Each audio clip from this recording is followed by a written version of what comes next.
All right, ladies and gentlemen, welcome to Alyx's World, a safe space for wrestling fans like you. I am your host, Alyx, just Alyx, and this is my All Elite Wrestling AEW All Out 2022 review and results broadcast. The show just ended, and it was about as long as you would expect. Actually, no, it clocked in at around 4 hours.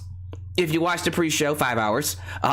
Yeah, we gotta fix that. The main show was 4. With the pre-show, it was 5. I mean, how many times do we have to keep saying it?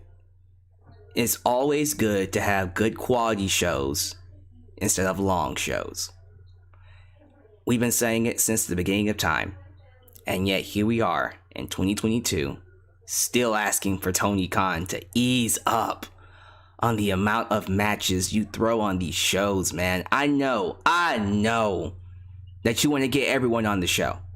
Well, look, man, not everyone can be on pay-per-view.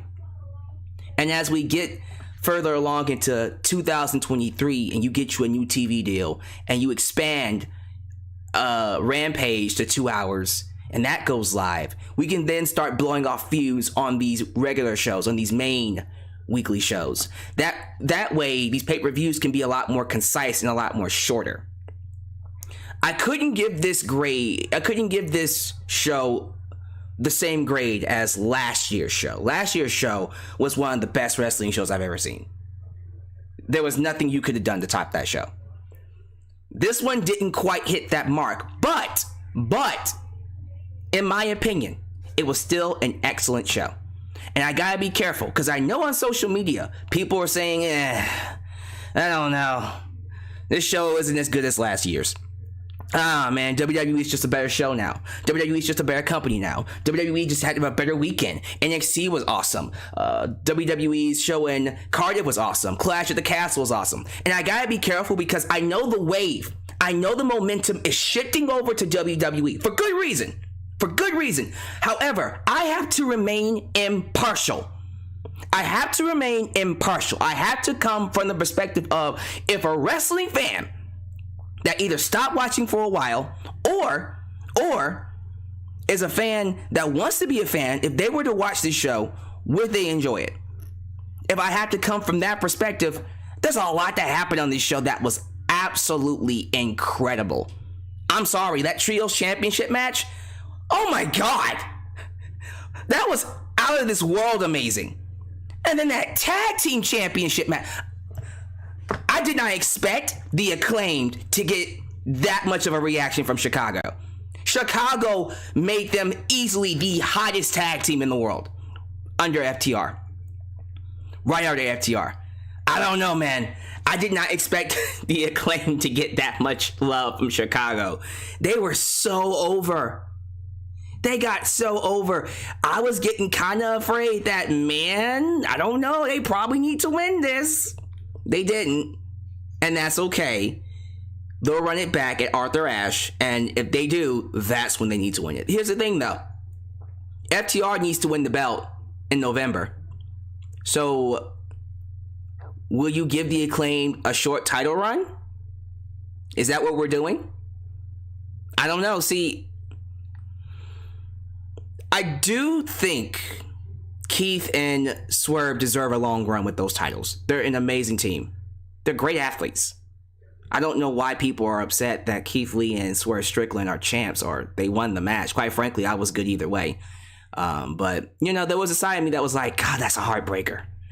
That's a heartbreaker, man. The Acclaimed got so much love, only to lose. But what you gonna do, man? What you gonna do? No one could have seen this coming. No one could have seen the Acclaim getting this over.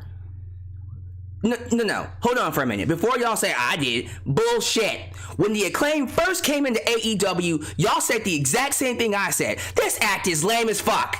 You said that. And then over time, it had to have started when Max Caster got released due to that, due to him making those statements towards it was that rape reference and then Simone Biles. You know, when he made that that rap and he got released, it's almost like him being taboo made him popular. And it was just like every single time he did a rap, everyone was like, okay, what's he gonna say next? What's he gonna say next? What's he gonna say next? And then he killed it each and every time. And then it progressed more and more and more. And next thing you know, here comes Billy Gunn, scissor me daddy ass, which was one of the randomest things they could have done, but it worked. Because at first, they were going to use that to build into a feud between the Acclaimed and the Ass Boys. But then they said, nah, fuck that. We're going to put him back with the Acclaim. And now we got Scissor Me Daddy Ass. And it's one of the most over things in AEW. Incredible. I love it. That tag match was easily one of the best tag matches I've seen all year. I wasn't a fan of Athena versus Jade Cargill. I did not think they got enough time to shine. And it was kind of a clunky match too. So, not the best women's match. The Fatal 4-Way was great. Loved that. And as expected, Toni Storm did win the belt. She was originally scheduled to beat Thunder Rosa instead. Do I think they would have had a better match? Yeah. But the match we got was great. We got some progression between Britt Baker and Jamie Hayter. The haters gonna get their love soon. Listen, if we're turning Jamie Hayter babyface, I got nothing to complain about. I got nothing to complain about. I'm ready. I'm ready to be a hater in a good way. Oh my goodness. Chris Jericho versus Daniel Bryan was a great match. Wasn't expecting that finish. Kind of fell flat, but still a great match. Then the main event. The main event with CM Punk and Jon Moxley was exactly the match I wanted. And it was all sorts of amazing. It was fantastic. But then that ending happened. I knew people were not going to be happy with that opening ladder match. When the match ended the way it did, I went, oh, crap. Oh, crap. This better be MJF. The only way you could redeem that opening with that crappy-ass finish is if this is MJF. And it was. The devil returned at the end to confront CM Punk. And now we're off to Arthur Ashe Stadium. CM Punk versus MJF, and we'll run it back at Full Gear. That's the feud you do. That is the feud we are going to do for the next 2 months until Full Gear. It has to be MJF and CM Punk. There's no other feud that we can do, that we should do. That is the feud we need to do. That is the match we need to have. But to me,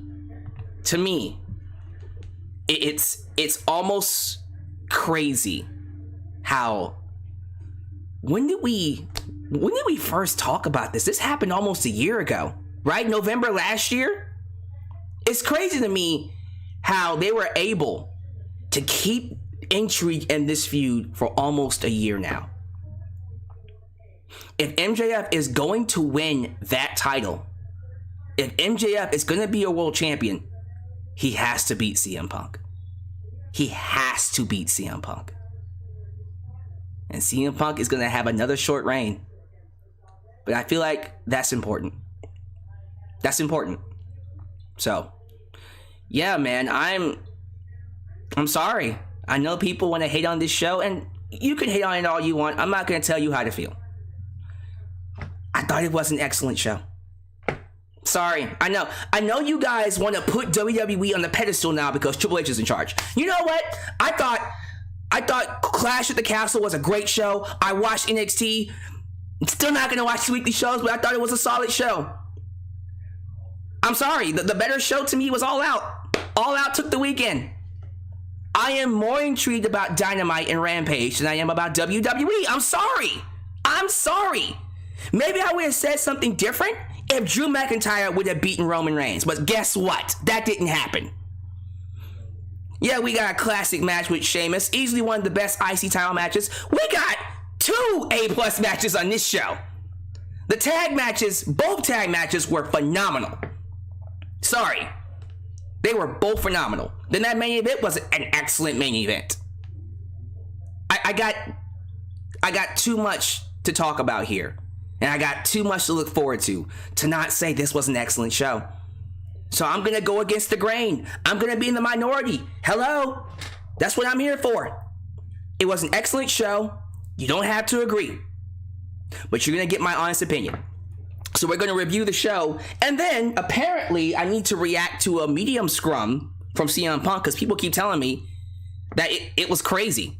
So we'll react to the Media Scrum at the end of the broadcast. I'll play it on my phone and you'll get my reactions to it.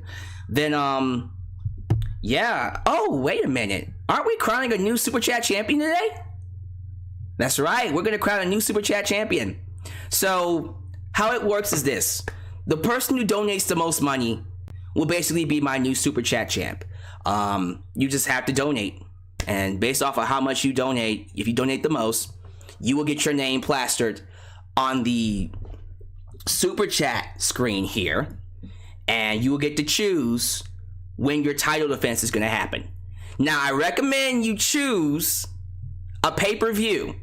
If you choose a weekly event and you decide to defend your title every single week, you're not going to hold that belt for a long time. Be smart with how you choose to defend that belt. Nickname Mai is currently the champ, but who knows what will happen at the end of the stream. So let's pay these bills. Pay these bills, get to the review, and hopefully things will be... Man, I'm excited about AEW. Hopefully things will be good by the end of it. How am I looking right now? Do I look good? Do I sound good? I want to be sure my microphone is on. My microphone is on. I do sound good.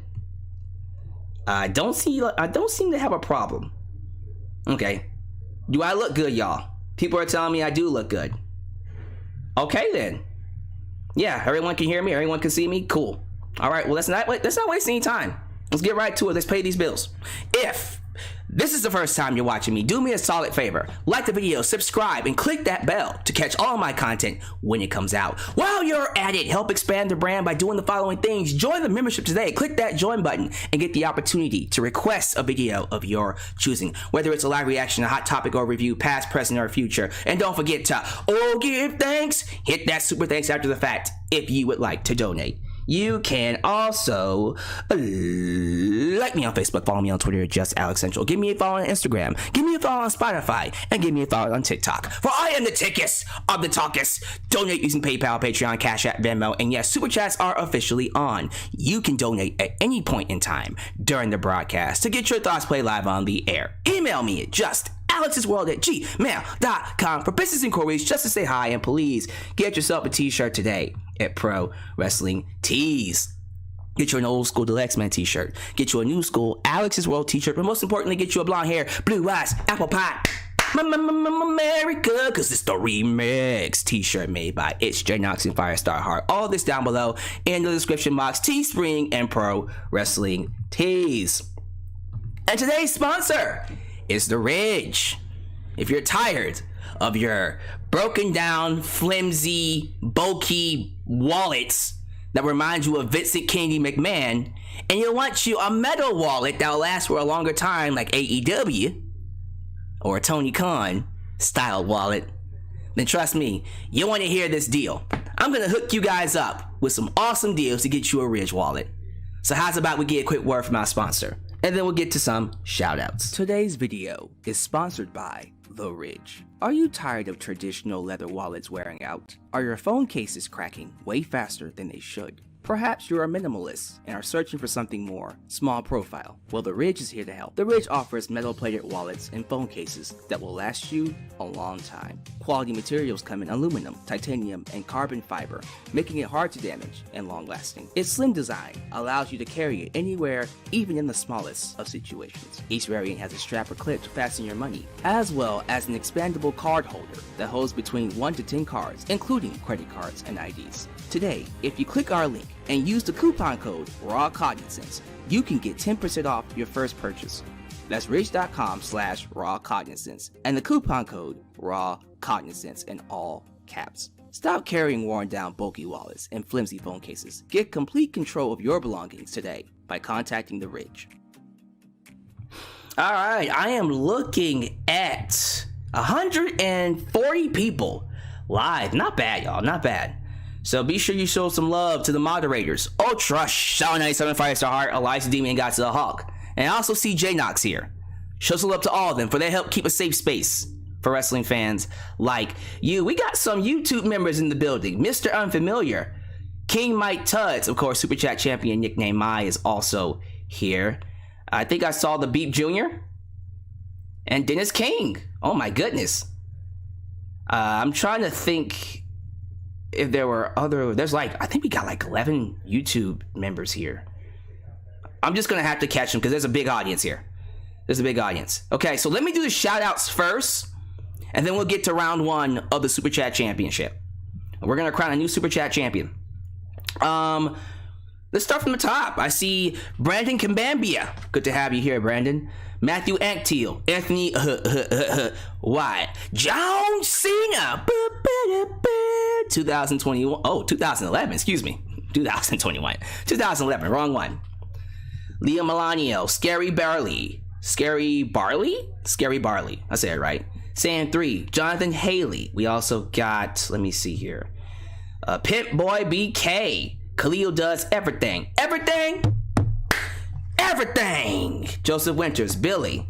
We also got Great Reginald Scott, Knight Thrax. I think I'm. Oh wait, I want to be sure I don't say the same people's names. Paid Enthusiast, right? I didn't say his name right, did I? Gen X 6887. Anthony White. Dean Lawson, that's a new one. Project Santi is back. Good to have you here, man. Waveface Killer. I feel like you've been here before. Waveface Killer, you've been here before. Young Deku 2500. Ray Sanders, that's a new one. Got some new faces here. Maxwell Jenis. Minako 42. Fem Bot, who made my awesome animated intro. Thank you for that, sir. Adam Ritter tweeting, "Scissor me, daddy-o." Thank you for getting rid of that troll. You caught him really, really quickly. The Prototype 619, interesting. Carl Andrews Jr. Oh my goodness, there's so many people here. Kevin Richardson, Thorn Fisher, Christopher Carter, the Cerebral Assassin, Christopher Carter.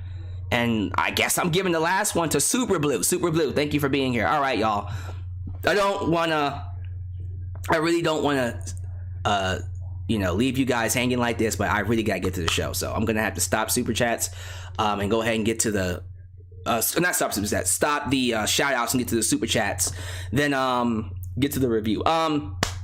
As you guys know, YouTube, the algorithm, how it works, it really picks up on channels that gets likes, that gets comments, that gets great interaction from the fans.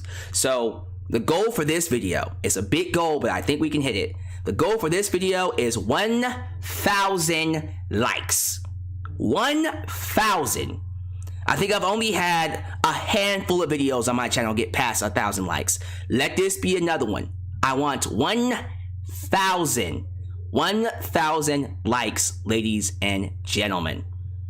Let me know, man. I really would like to hit that. So we're at 94 likes. We're about to hit 100. And I think we just hit 100. We just hit 100. All right, so we're 1/10 there. We're 1/10 there. Give me to 1,000 likes, y'all. And this is gonna keep growing. The more you like the video, that's actually gonna push my video off to a larger audience. So, all right, I'm done stalling. Let's begin round 1 of the Super Chat Championship. Nah, come on. Come on. C+ show. Vince McMahon booking decisions. Pointless 5-minute matches result of 15 matches. Ended on right note. Tag team match was MOTN. Leo Galamara starting things off with $5. I'm writing this down, by the way. I'll put Leo G. Keep it silly. I agree, though. I don't think it's a C+. I don't think it's nowhere close to a C+. It's either, here's my thing, it's either a B+, A-, or A. It's in that range. I'm not saying you have to agree with my grade, but if you're giving it like a C or a C+, let's be a little fair. It wasn't that bad. Okay, it was at least a great show. You know what I mean?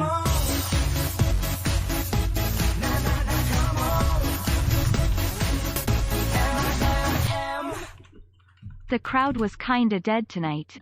The loudest they got was during the Acclaim vs. Lee and Swerve match throughout. Until the MJF return. The lost it. Crowd was probably dead because the show was long. These are 5-hour shows, man. And we got to remember Eddie Kingston versus Tomohiro Ishii was an excellent match too. Maybe that's why I'm giving it an A. Because that match was so goddamn good. But yeah, it was a long ass show, so of course they're gonna be tired. Cause you are my love. Do you ever dream of friends? The Acclaimed opened a lot of people's eyes tonight. They are main event level stars and need to win those tag titles soon. They will. Oh, they're definitely. I think it was always in the plans to give them a title run. But we just sped it up. We sped it up. They're gonna win those titles very, very soon. And they should. Because they're awesome, man. They should win those titles. I would love for them to win those titles. Nah, nah, nah, come on. Nah, nah, nah, come on. M. Was I the only one that wanted Dark Order to win those titles? I really felt like both the Dark Order and the Acclaimed should have won their matches. Well, Omar, it's one of those things where, in hindsight, you can say that. Like, again, I agree. Maybe the Acclaim should have won that match. Maybe they should have called an audible. But, like, Keith Lee and Swerve, they were the right choice going into the show. And coming out of it, I still kind of feel like it's not like they were... It's not like the crowd absolutely hated what happened. Well, actually, they did. They actually did hate what happened. But listen here. I think Keith Lee and Swerve are great champs. And down the line, they can always rectify this by redoing the match and setting it up for the Acclaim to win those titles. But again, I have to ask, like, FTR is winning those belts in November anyway, so what are we doing? You know? Are we sure that's what we want to do here? I'm not trying to tell y'all that y'all can't have your cake and eat it too, but it is one of those things where I think I see a couple more super chats ready to go. Yeah. The women did not have the best weekend, loudly crying. Oh no, they did not. On either show. I thought, like, in terms of the best match, it was that Fatal 4-Way. By default, it was the Fatal 4-Way. But, yeah, I can't really say overall they had the best performance, sadly. Nah, nah, nah, come on. Nah, nah, nah, come on. M. Jade Cargill's streak is doing nothing. She's burying the women's division and can only go 5 minutes.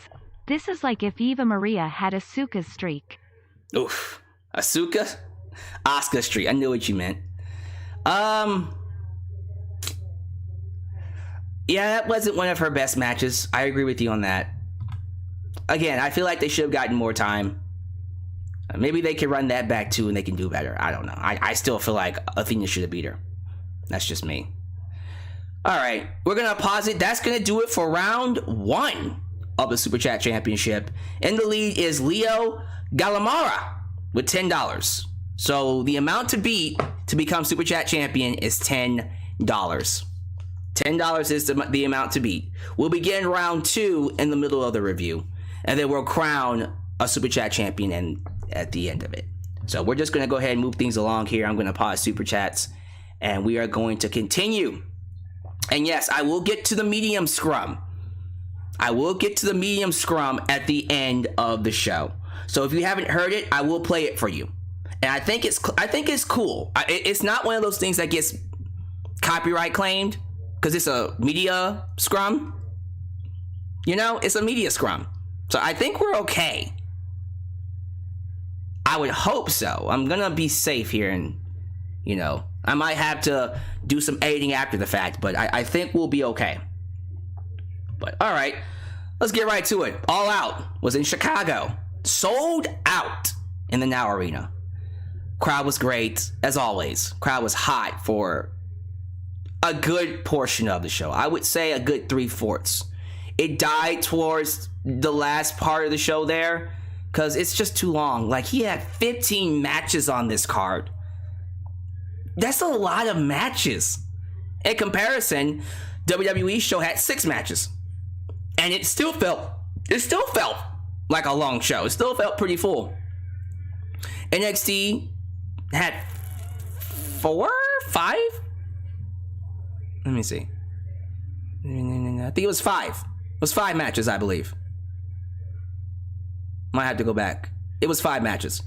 And that one was, again, it was a solid show, but it felt pretty, it felt like it had a good length. Here, you felt the 5 hours. If you watched the pre-show like I did, because I'm an idiot, you felt the 5 hours towards the last part there. It isn't because the show sucked, it's because the tiredness kicked in. The crowd was tired. So he has to do a better job. Tony Khan has to do a better job of making these pay-per-views a lot more concise. You don't have to book everybody on every pay-per-view. You don't. What I would do is blow off some of these feuds on TV. Just blow them off on TV. Make Dynamite and Rampage mean more by having these feuds conclude on TV. There were a couple of these matches you could have really taken off. You didn't really need to do. Like, if I'm being honest with you, let's just go ahead and get into the pre-show 0 hour buy-in, whatever you want to call. I like Sammy and Ty. I don't care what y'all say. We didn't need to do this AAA Mixed Tag Championship match. We didn't really need to do it. And based off of what I saw with Ruby Soho falling on her neck, I'm almost hoping that she's not injured. And if she is injured, then we probably shouldn't have done it at all. I didn't really see the whole thing. I came in a little late, but the match had no consequence to it. We didn't need to have it, quite frankly. I like Hook. We didn't need to have Hook on the show. Hook versus Cool Hand Edge. Did we need to have it? Not really. He won. It was good. Guevara and Ty won their match. 0 hour pretty much had 2 matches that I thought were worth our time, and that was the All Atlantic Championship. Pat versus Kip Sabian. Kip Sabian actually got better. I'm watching this match and going, okay, he's reacting. He's getting the crowd to react to him. He's a lot more smoother. I just wish I understood what the hell his character is. So he has this box over his head, this box head mask thing, and he's talking to it like Al Snow would talk to Head, the mannequin Head back in the day. Those of you who know what I'm talking about, back in the day, there was a guy named Al Snow who would talk to this mannequin Head because he was crazy. He was a psychopath.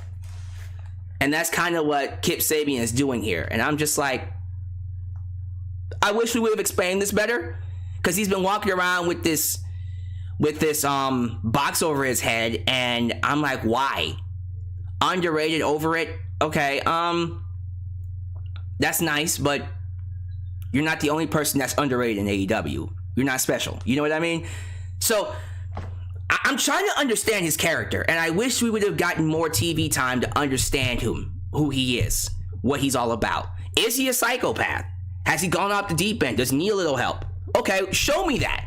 Usually AEW is really good at helping me invest in these characters, and because they got so much going on, they didn't do a very good job of establishing who he is. So I thought that was a weak point of the match, but the match itself was good. Pac retained, and then afterwards he met Orange Cassidy on top of the ramp, and I went, yes! Absolutely, run that back. That was an excellent match they had in 2020, right? 2020. That was when he tried. That was so good. I liked it. But to me, one of the best matches all night. It took place on the freaking kickoff, and it pisses me off. Eddie Kingston versus Tomohiro Ishii. Look here. Why would you ever put a match like this on 0 hour? Especially if a good percentage of the matches weren't even going to be as good as it. There's no way Tony Khan looked at that match and went, nah, There's no way any match could fall. There's no way it can match up to any of the matches on the pay-per-view card. He had to have looked at that match and went, so this is probably too good for the 0 hour show, but we'll put it here anyways. No. I'm counting this as part of the show. This was excellent. It was everything you could want. If you love New Japan Pro Wrestling strong style, that's exactly what you got. It was Chop City. Chop City, bitch. Chop City. Chop City, bitch. It was a lot of chopping. A lot of strong style, big man slapping meat. Pause. But you know what I mean. It was amazing. And I loved it. It was great. Lots of brutality. Again, it wasn't as good. Listen, nothing's going to top Sheamus versus Gunther. That was one of the best IC title matches this weekend. Of all time, period, with WWE. But, yeah, this was all that in a bag of chips. Amazing. An amazing match between these two. They did some crazy bumps, some crazy suplexes being dropped on each other's head. And Tomohiro Ishii, when I think about top 10 greatest New Japan Pro Wrestling performers of all time, he's in that top 10. His ability to sell, his ability to work, and his ability to get over the most basic of basic moves. He looks like he can kill anybody, and he probably could. Sorry, like, it's hard for me to not give this match one of my highest scores. It's definitely getting an A. It definitely deserves praise. It should have been on the main card. I don't know why it wasn't, but that's crazy to me. But yeah, this was phenomenal. Phenomenal. Loved it. So we go from that match, ladies and gentlemen, into the first match on the card. And look, I think we kind of figured that the Joker could be either one or two people, Samoa Joe or MJF. And when the match started, and you had Phoenix and, of course, our boy Wheeler Yuta come out there, and they were doing some good stuff. What really annoyed me about this match was, as you see Wheeler Yuta climbing up climbing up the ladder inside the ring, here comes Roosh. It's Roosh and Andrade, by the way. Here comes Roosh. He's walking out slowly. He's doing his entrance. He's taking off his jacket. He's taking off his mask. And he's doing all this while Yuta is climbing the ladder. What are you doing? Get your ass inside the ring. Why are you doing your entrance? That's so stupid. He looks so dumb. And so it's like they had to do some things to explain how he was able to do all this and still stop Yuta from, they had to have Phoenix jump in and stop. It's just one of those things where I just like, logically, he should have already gotten the chip, but whatever. Anyways, Andrade and Roosh did that, and Andrade was a little bit faster, but even he took off the jacket, took off the mask. I'm like, y'all, just get the fuck inside the ring. Seriously. Penta got in. He was quick. Came out. He did his entrance, but here comes Deontay Martin, who ran to the ring, and then he hit a freaking Canadian Destroyer, Mexican Destroyer on the ramp. That was dope. And Cesaro didn't waste any time. He ran to the ring. Like, that's what I'm looking for. Like, urgency. This is one of those car crash matches where things just need to happen. So it took a while for it to get going, but then it started getting going when all of them got inside the ring. A crazy spot with Andrade doing a sunset flip bomb on a ladder, like he did with Finn Balor in WWE. That is devastating. Devastating. I loved it. I freaking loved it. But unfortunately, as good as this match was, the finish,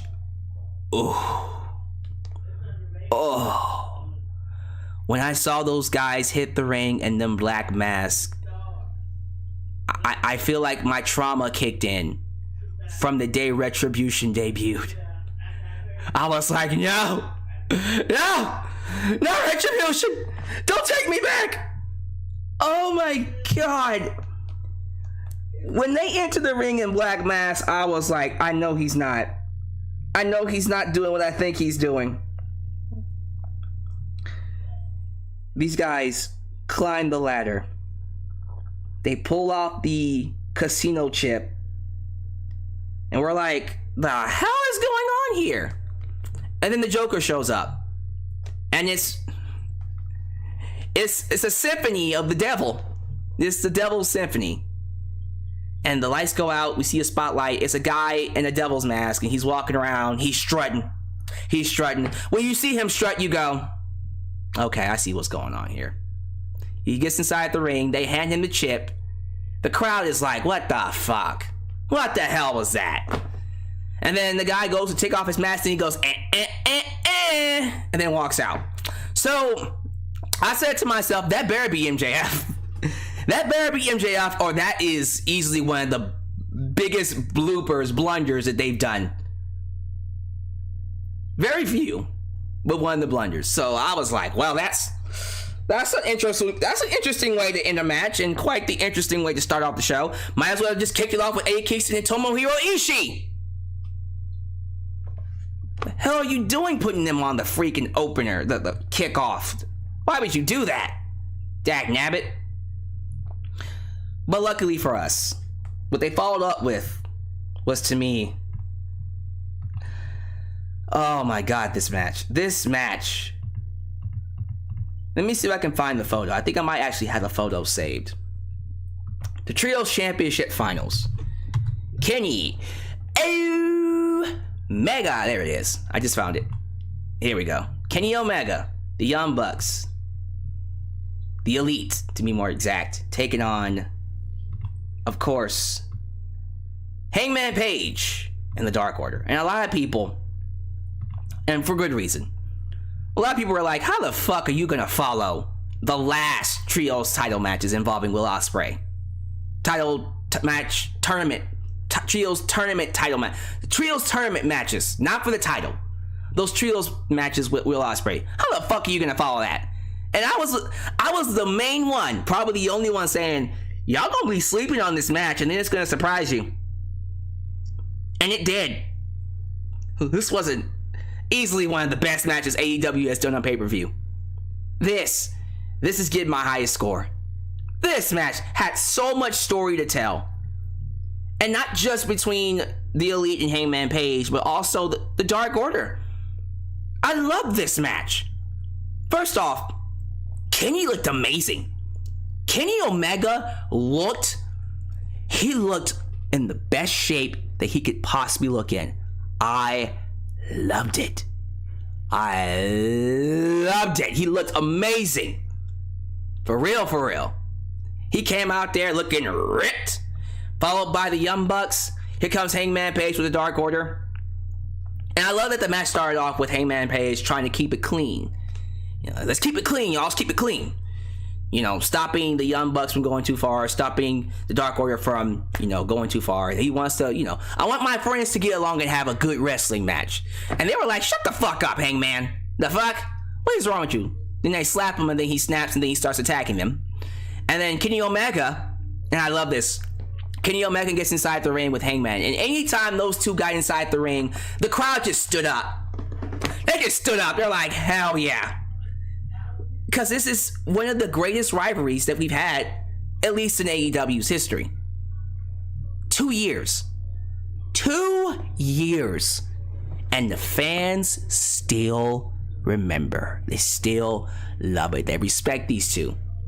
So every time they got inside the ring, they stood up. But man, the dissension between Hangman and the Dark Order, that was heartbreaking. Because you could see that the friendship was falling apart. Because, of course, Alex Reynolds and John Silver, Johnny Hungy, this was their moment. This was their time to win a championship. And of course, they're the underdogs going into the match because everyone knew that the Elite was going to win. But there was a point in time during the match I was like, shit, they might actually walk home with the belts. And let me tell you something. Those near falls with Omega and Johnny Hungy, bruh, they got me at least 3 times. Because I was like, oh shit, are they going to win? What the... You know? I swear to God. I swear to God. I thought the Dark Order was going to beat the Elite a good 3 times. Didn't happen. But man, I swear to God it was going to happen. But the heartbreaker was when Hangman Page hits his buckshot on his best friend, Johnny Hungy, and helps the Elite to win the match. Oh man, I love good storytelling. I just love good storytelling, and that was basically a death nail in the coffin of the Elite. Oh, well, not the Elite, but the Dark Order. I think we're gonna go ahead and split these guys up. We need to move Hangman away from the Dark Order. We do. We need to move him away from the Dark Order. I just feel like, and this is just me personally, the Dark Order, quite frankly, is just, I don't know, man. I just feel like it's run its course. Yes, we're keeping it around because it helps us remember Brody Lee, which, by the way, good tribute to Brody Lee from John Silver. But man, I don't know. The Dark Order just seems to be directionless right now. We don't really have a reason to keep it going. So, I mean, I'm cool with splitting them up. I think Evil Uno should be with Stu Grayson anyways. We can turn 10 into a singles competitor. Johnny Hungy and Alex Reynolds can go do their own thing. Cole Cabana is on Ring of Honor. Alan Angels is released. We don't really need to have the Dark Order anymore. So, we'll have to see where that goes. But the match was phenomenal. And these trios titles are already off to a great start. Loved it. The Elite are your new trios champs. Kinda wish they were going to defend it against the Dark Order, but it looks like that won't be the case because, and we'll talk about it in a second, but it looks like Malachi Black will be taking a break. That's unfortunate, but it is what it is. But yeah, like, easily. Like, it's going to be hard to pick which one was the better match, but the tag matches were both up there as one of the best matches of the entire night. What wasn't such a great match, unfortunately, and I hate to say it, but it's true. The TBS Championship match, Athena versus Jade Cargill. And it sucks because when they first announced the match, I said, well, this is definitely going to be Jade's best match, right? It has to be her best match. She's working with Athena, one of the best female wrestlers today. The entrances were great. Athena came out with some new wings. She looked awesome. Jade came out looking like She-Hulk. That was great. Then the match started. And it wasn't so great. Lots of botches. Athena hits the O-face. I was going to say the Eclipse. My bad. I keep wanting to say the Eclipse. The O-face. And the freaking baddies were late. And so Jade had to kick out. I'm like, what? Why would you do that? Why were y'all so late? I'm pretty sure they'll just argue that they pulled her off and she didn't really kick out, although she did. God, man, you're supposed to protect her finisher. Thanks, baddies. That was a terrible, terrible way to have that finisher get kicked out of. Maybe they'll do like a Man in Black thing where it's like, it never happened. It never happened. They pulled her off. She didn't kick out. But yeah, the match kept going and it was clunky. Miscommunications and everything. I was hoping they would get more time to, clean some things up, but no, it was quick. It was like 4 minutes in and out. Jade hits the, her finisher, and that was it. Jade retained. She hit Jaded, of course, Beth Phoenix's move. But the way she does it, she hits Jaded and pins her 1, 2, 3, and I was like, "Aw, well, goddamn, who's gonna beat her now?" To me, if there was anyone that was gonna beat Jade, it would have been Athena. It should have been Athena. Anyone else, I'm like, who the fuck else is gonna beat you? Anyone else would feel? I guess Ruby Soho, right? Like, it's gotta be somebody. I guess Ruby Soho's the one. I don't know. I think it should have been Athena. That's just me. I think Athena should have beaten her. I know Chris Statlander was... Well, no. Chris Statlander was going to go for the AEW Championship. Yeah, I don't know. It should have been Athena. Maybe it will be Chris when she comes back. We'll have to see. But damn, it sucks. It sucks that Athena didn't get any love, but also the match wasn't all that great either. And I think they know it wasn't all that great. This match was fun though. FTR and Wardlow taking on Jay Lethal in Motor City. Motor City. Chris Sabin and Alex Shelley. Very good match. Very fun match. I loved every bit of it, including Little Lady Harwood. That's Dax Harwood's daughter. I'm calling her Little Lady Harwood. Man, that was everything involving her. Beginning of the match when she came out, and then at the end when she pinned Sunday. I'm giving that an A+ by itself. That's an A+ by itself. I love shit like that. I just loved it. But the match itself was good. Good back and forth. Good action. Nice fast pace. All 6 men looked great.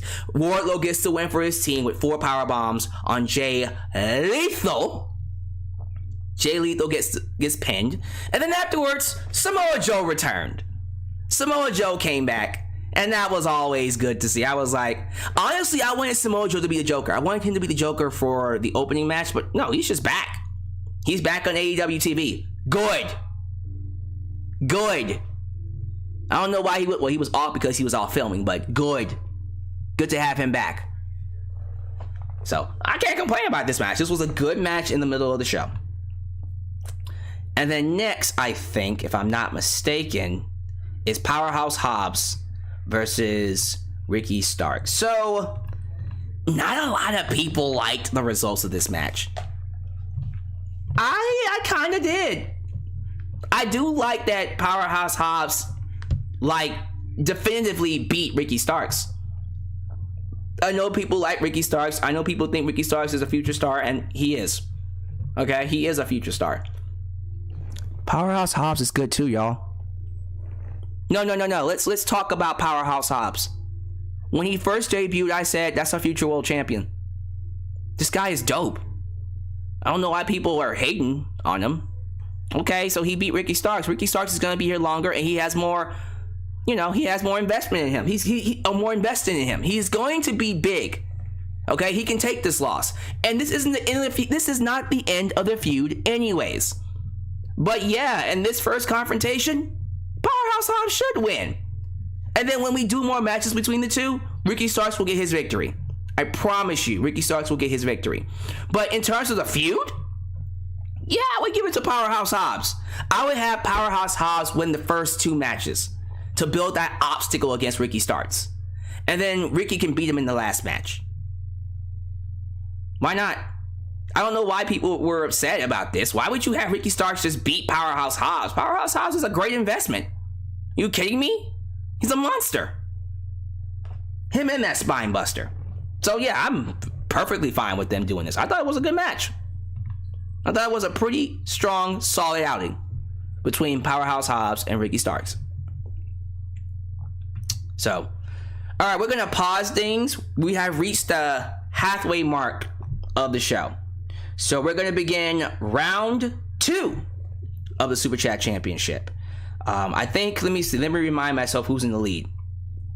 Leo Galamari is in the lead with $10. So the amount to beat right now is $10.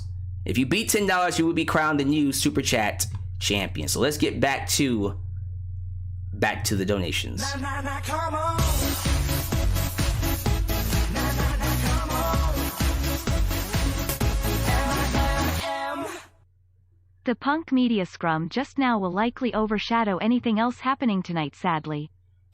People are telling me the medium scrum was ridiculous. Yeah, man, why not?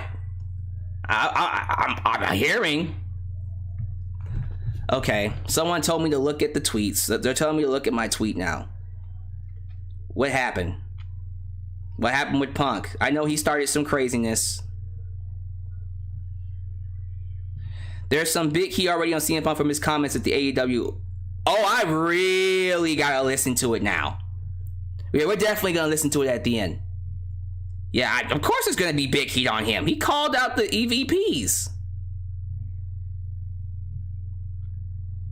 Yeah, we're definitely gonna listen to that.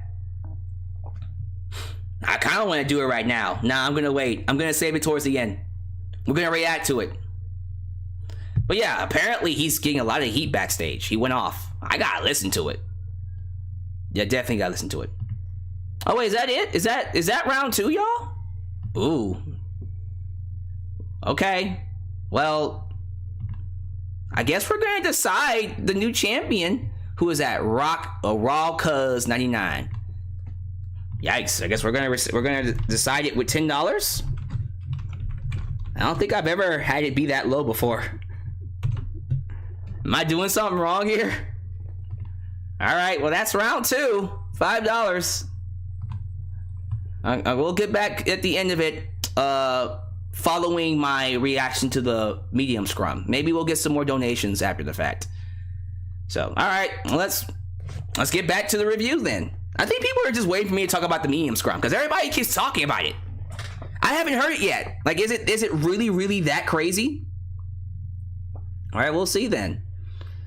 All right, so what people are calling the match of the night: Swerve and Our Glory, Keith Lee and Swerve Strickland versus The Acclaim, Anthony Bowens and Max Caster.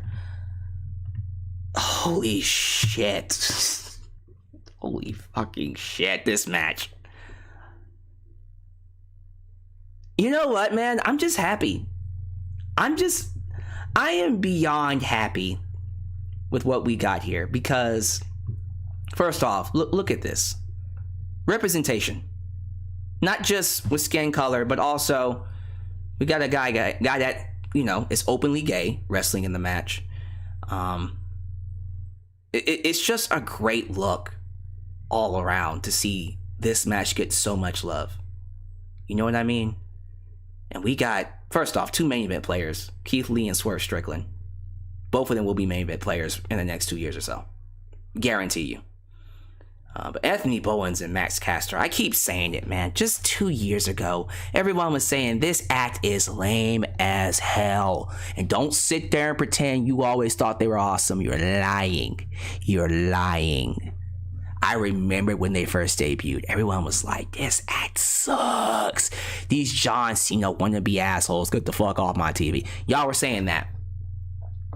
Look at them now. Holy shit, are they over? I couldn't imagine them being this over.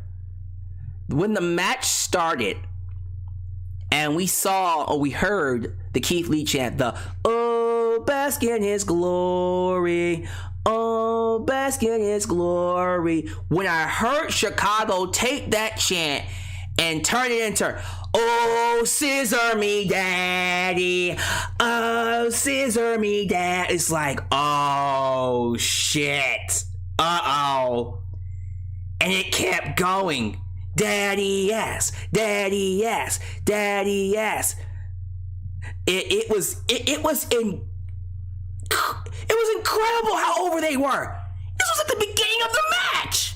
And you're like, uh-oh. And then the match started. Then they started booing Keith Lee and Swerve Strickland. And I went, oh no. Oh no. Oh man. And the match kept going. And the crowd was completely in the corner of the Acclaimed. And to their credit, Swerve Strickland and Keith Lee, and I appreciate them for this, and this is why they're one of the best and why they will be main event players. They said, okay, you want to boo us? We'll be heels. And they turned it to some scary ass heels. Keith Lee had a monstrous look on his face.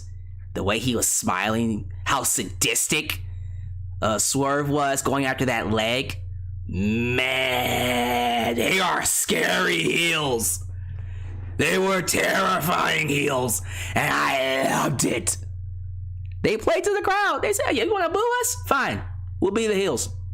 And then Anthony Bowens and Max Caster were baby faces. They got a lot of great spots.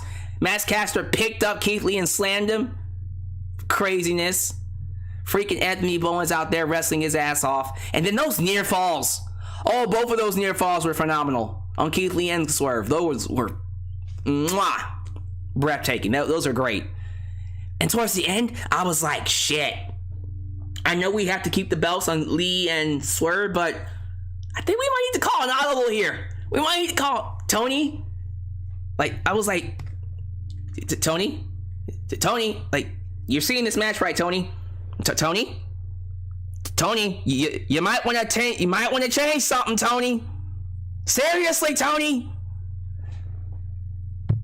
Then the ending happened when Swerve Strickland and Keith Lee pinned Anthony Bowens, and the crowd booed them so hard. I was like, shit. And then Keith and Swerve tried to, hey, let's scissor. And the crowd's like, no, fuck that. No, I'm mad. We're mad. We wanted them to win. And then they showed them respect, and that was it. And I was like, the crowd wasn't having it. The crowd just pissed all over it. And I went, shit. So, this match was amazing. It established the Acclaim. The Acclaim is here. They have seriously arrived. Easily one of the best tag matches I've seen all year. And that's saying a lot. And, man, I cannot believe we got that type of reaction. That reaction was... Man... I'm sorry. This match overachieved. I'm sorry. I cannot praise this match enough. I cannot believe how amazing this match was. The fact that it established the Acclaim as one of the best tag teams today. Like, we have to remember, FTR, before all this, was like number one, and no one was close. And I said, okay, well, Keith and Swerve will lose those belts at Full Gear, and then it'll be FTR's run. Now the Acclaim is here. Now I'm worried.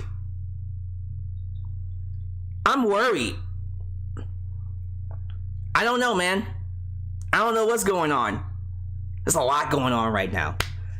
People are telling me I need to watch the media. Look, I'm going to react to the medium scrum. I'm just going to...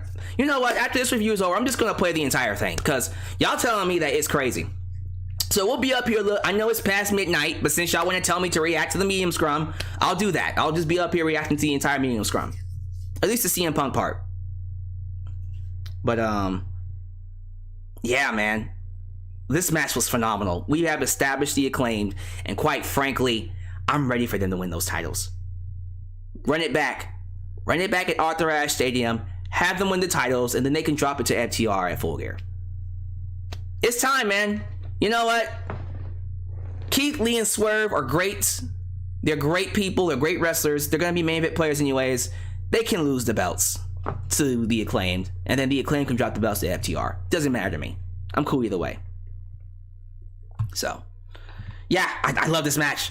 It's gonna be hard for me to choose which one was better. Y'all tell me, what was match of the night for you? This or the trios match? Let me know. For real, let me know, because I can't pick. Both of them were great. Following this match was the Fatal 4-Way. Dr. Britt Baker, DMG, Jamie Hayter, Hikaru Shida, and Toni Storm. There were some quiet parts during this match because they're following a match where the crowd didn't get what they wanted. And so the crowd is deflated. They're like, we wanted the Acclaim to win. So they were quiet for this match for a little bit. They did get into it here and there. But despite all that, I thought the match was great. Jamie Hayter was over. They loved him some Hayter. They some haters in Chicago. Figuratively. And you know what? I'm a hater too. I've been a hater. I've been all over the haters. You know what I mean? Be hating on them. But, oh, sorry. I didn't mean to say that. I don't know where that came from. But look, the butt cheeks, the thickness, come on. I think we can all agree, men and women, that homegirl is a 10. 10 out of 10. So, regardless of all that, she's also a phenomenal wrestler. And I would like to see her get a run. And we are. Based off of what happened in this match, Dr. Britt Baker, DMD, who had to be the star of the show, was all like, well, I'm going to fuck over Jamie Hayter and not have her win the match because I rule this. I rule this. I rule these seas. I rule this ring. So she pulled Hayter out. She pulled the referee out of the ring and cost Hayter the win because she had Hikaru Shida pinned. And then, of course, we had Toni Storm into the ring, hit Jamie Hayter with the Storm Zero. And, of course, Britt Baker tried to steal it And that was a scary near fall. I was like, Tony, don't you do it. Tony, no. I know you like Britt Baker. I like her too. But do not turn Britt Baker into Charlotte. 1, 2. Oh, she kicked out. Thank God. Oh, y'all. I was worried that he was going to have Britt Baker win that title. And I said, don't you dare give that belt back to Britt Baker. Now, after what you said to Thunder Rosa. And she didn't. He didn't. She didn't win the title, but he didn't give her the belt. Toni Storm wins the belt by pinning Jamie Hayter and becoming the new AEW Women's Champion. Well deserved. I love me some Toni Storm, the original Miss Thickness. I think she'll be a good women's champ. I think she'll hold it for a while too. Now, of course, she'll have to fight Thunder Rosa. Which, honestly, I love Thunder Rosa, but when they do the match, Toni Storm should win.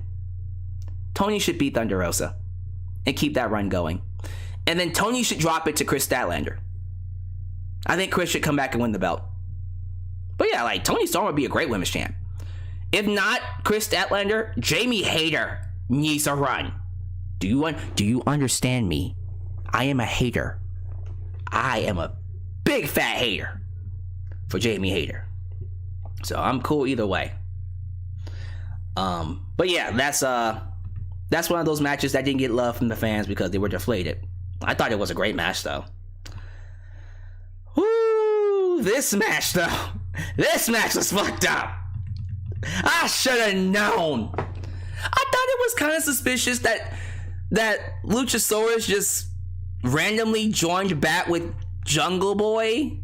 Like, he just randomly joined back with him. I thought that was kind of weird.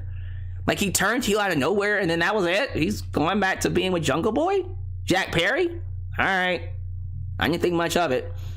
So, the match... first, before the match, Christian came out and got his fucking jaw slapped off by Jungle Boy's mom. That was great. Jack Perry's mom. I'm assuming she was married to Luke Perry.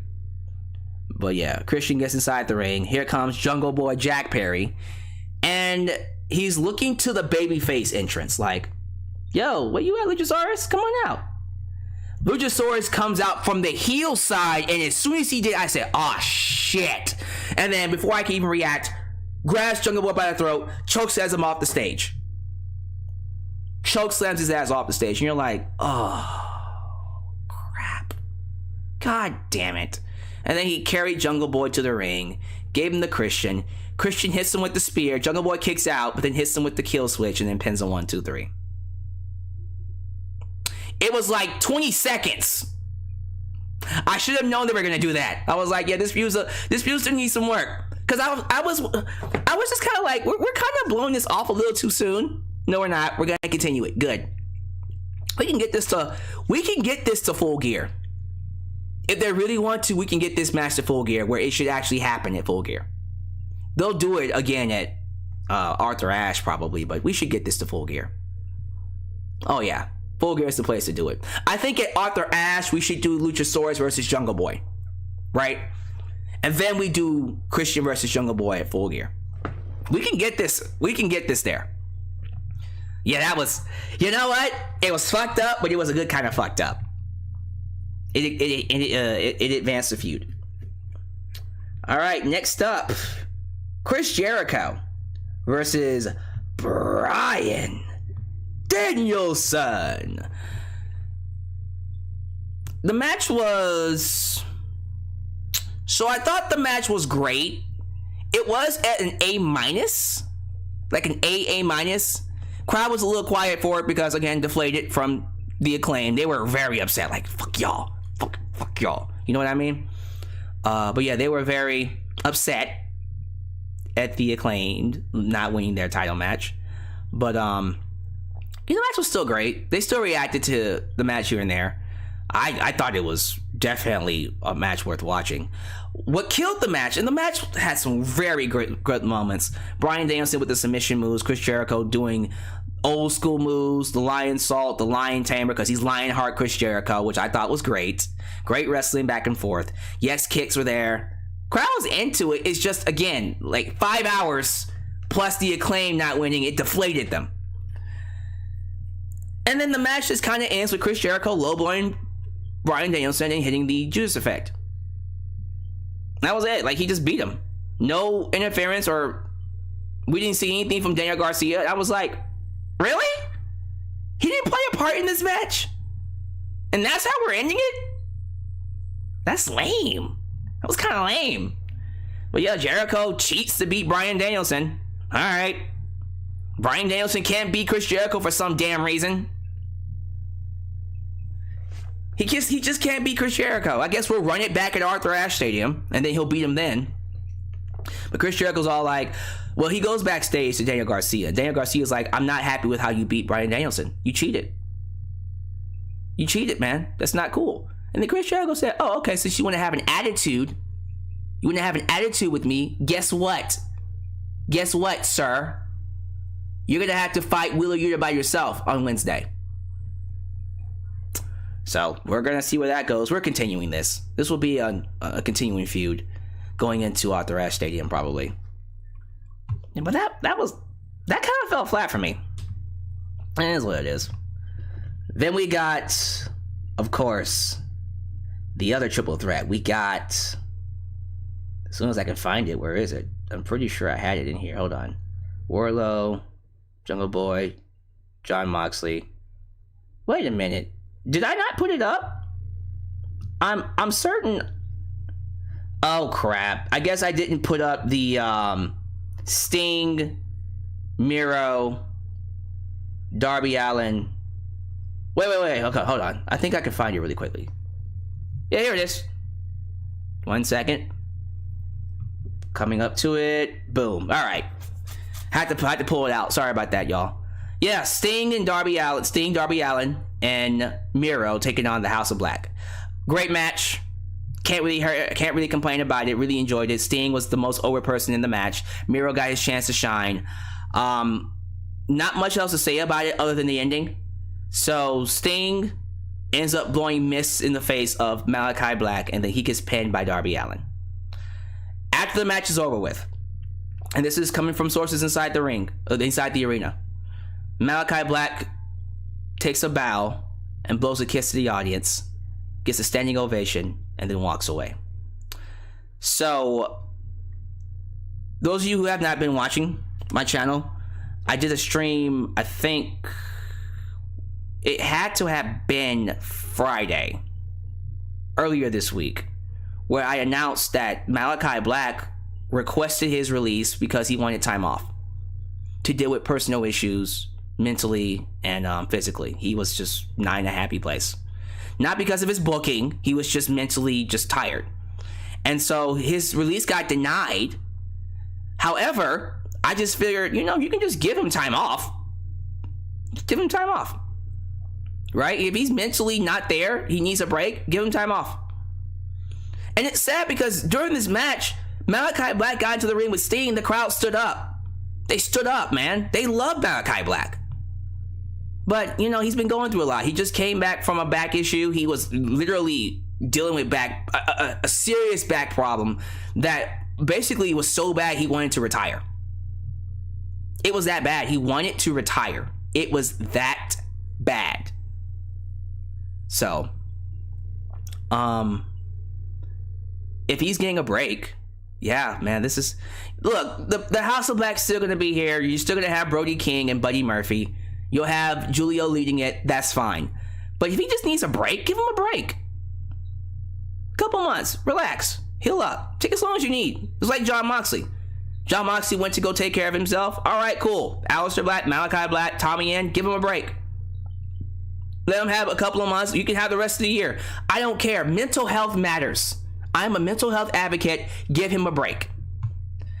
I don't fault AEW for not releasing him. I don't fault AEW for not releasing him. I wouldn't release him. And you shouldn't release him either. You'd be crazy to release him. All right? If you're an AEW person, then you would keep him and tell him, look, we're not going to release you, but we'll give you a break. As you should. As you should. And so they gave him a break. Give me a break. Give me a break. Write me up. Paying to that. Yeah. You know what I mean? Give him a break. So I'm excited about that, man. I hope he comes back and he's feeling better than ever, and then they give him a push. They should. He deserves a push, man. People are telling me he refused to respond to questions about Black. Okay, that's his choice. Why does he have to respond to questions about Black? He wants a break. Nothing else to really say. Okay, finally, the main event of the evening. CM Punk versus Jonathan Moxley. Jonathan Moxley. He's going to kill me one of these days. He's going to kill me for saying that. It's John Moxley, goddammit. John Moxley versus CM Punk. Main event. This was the match I've wanted to see. Everything about this match was excellent. This match was phenomenal. I loved this match. This was amazing. It was amazing. It was great. It was a great match. Excellent. Top to bottom, you had blood, good selling, great psychology. Love that Moxley played the heel in the match, and he wasn't ashamed to do it. We got these whiners. Oh, why doesn't the crowd like me? Fuck that shit. If I'm the heel, I'll be the heel. He was a great heel. CM Punk got busted open. Awesome. And he was sadistic. John Moxley is a scary heel. Maybe not. Listen, I still think Keith Lee and Swerve might be just a tad bit scarier, especially Keith Lee. But Moxley was sadistic. He was a sadistic son of a bitch. It was great, though. It was great. It was good seeing Moxley give CM Punk easily, if not his best match, one of his best matches in AEW. This was an excellent match. Great storytelling. Great psychology. Crowd was into everything they did. Crowd was booing John Moxley like a motherfucker and cheering on CM Punk. Yes, they should. It took CM Punk 2, not 1, but 2 go to sleeps to put out John Moxley. Well, 3 in total, but 2. I like that we kicked off the match just like how their first match went with John Moxley hitting the paradigm shift twice and then pinning CM Punk. Well, they had CM Punk hit the go to sleep, and we're thinking, oh, is he going to end this quick? You know? And then every time he hit that high kick, he hit it twice, you're thinking, oh, fuck, is he going to hurt his leg? So, I got to be honest with you.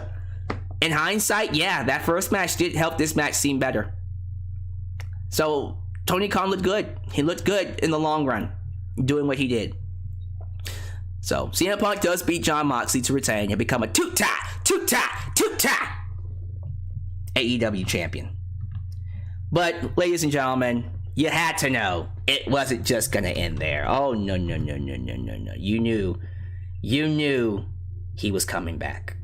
I think we all knew. We all speculated that the devil was exactly who we thought. So, CM Punk gets the championship, raises it up in the air. And then the arena goes black. And then we hear a voicemail of Tony Khan begging a certain man to come back. He will give him a certain amount of money, and he will not extend his contract. But he wants him to be there at All Out. He is begging him to be there at All Out. And the next thing you know, we see the devil from earlier on in the night, show up on screen, take off his mask, turn around, and then we see a scarf come around his neck. And the next thing you know, we have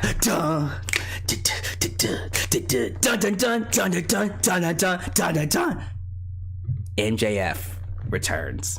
And the crowd lost their minds. The pro CM Punk crowd started chanting for MJF. MJF! MJF! MJF! Incredible return. Love the little touch of Tony Khan doing, the voicemail. Hey, I'll do whatever I can to bring you in. And he did. He brought him in. It was great, man. It was great. And then you see him motion the belt around his waist. CM Punk raises his belt, and that's it. That's how the show goes off the air. That's all you need to see. That's the feud. MJF, CM Punk, Arthur Ashe, and then Full Gear. That's the main event feud. Nothing you do will top that. That's it. This is a feud that will get us in stadiums. Awesome. Good to have him back. I figured he was coming back. I said, there's no way in hell Tony's letting him go. He kept him off TV, and then he returned when CM Punk came back. Perfect. Super excited. The promos now are going to be phenomenal. The promos between MJF and CM Punk are going to be out of this world. Out of this world, ladies and gentlemen. So I'm excited. I'm excited to see what MJF does, man. Listen, he has to beat Punk. He has to beat CM Punk. He's got to. There's no other way. There's no other way to do this. He has to beat CM Punk for those titles. Otherwise, what's the fucking point? What's the point? What's the point? He's got to do it, man. Have him beat CM Punk and Arthur Ashe, run it back at Full Gear. By the way, is he working with Stokely Hathaway? I think he might be working with Stokely Hathaway.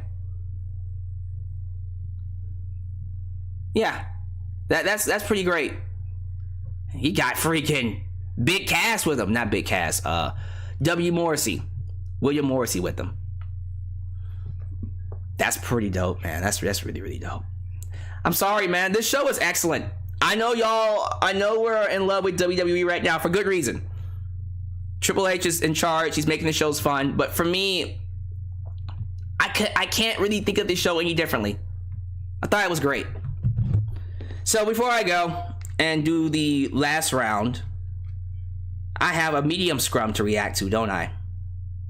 So I'm going to react to it on my phone. And I'm going to put it in the distance. So if I play it on screen, I think I can avoid, in case they might want to pick it up for copyright, which they won't. Because I think medium scrums are for the public, right? It should be for the public. I hope it's for the public. Okay, let me tell you what. I won't do the one from All Elite Wrestling. I'll do the medium scrum from Fightful. It's the same thing, right? Okay, so here we go.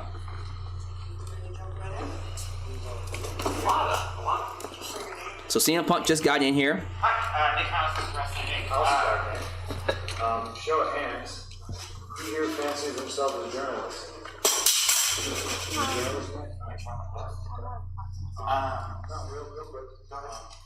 Okay, the audio on that's pretty garbage. Let me see if I can find a better one. Oh man. See, I don't want to go to the all. Fuck it. You know what? If All Elite Wrestling claims it, fine. I'll just cut this part of the video out. I don't care. It's fine. It's fine. All Elite Wrestling, if you're watching this and you want to claim this part of the video, go for it. And I'll just cut it out. But I do want to do the reaction. Okay, so I'm going to listen to the CM Punk audio from their medium scrum here. Okay, let me find it. Peas and couldn't fucking. If you fancy yourself a journalist, even if it's for the silly world of professional wrestling, Here we go. and you have journalistic integrity, people who report things mostly that are bullshit and slanderous lies against myself. If you are friends with somebody, you blew my spot. If you're not friends with them, I apologize. But you should probably disclose who you're friends with. I haven't had anything to do with Scott Colton in almost a decade. Probably wanted nothing to do with him even longer than that. It's fucking unfortunate that I have to come up here and speak on this when I'm on my time and this is a fucking business. So Scott Colton, those of you who don't know, is Colt Cabana. That's his real name. Here we go. Why I'm a grown-ass adult man and I decide not to be friends with somebody is nobody else's fucking business. But my friends, if I fall backwards, will catch me. Scott Colton, I felt, never would have. My problem was I wanted to bring a guy with me to the top that did not want to see me at the top. Okay? You call it jealousy, you call it envy, whatever the fuck it is. My relationship with Scott Colton ended long before I paid all of his bills. I have every receipt. I have every invoice. I have every email. I have the email where he says, and I quote, "I agree to go our separate ways. I will get my own lawyer and you do not have to pay anymore." That's an email that I have. The only reason the public did not see is because when I finally had to countersue him through discovery, we discovered he shared a bank account with his mother. That's a fact. Wow.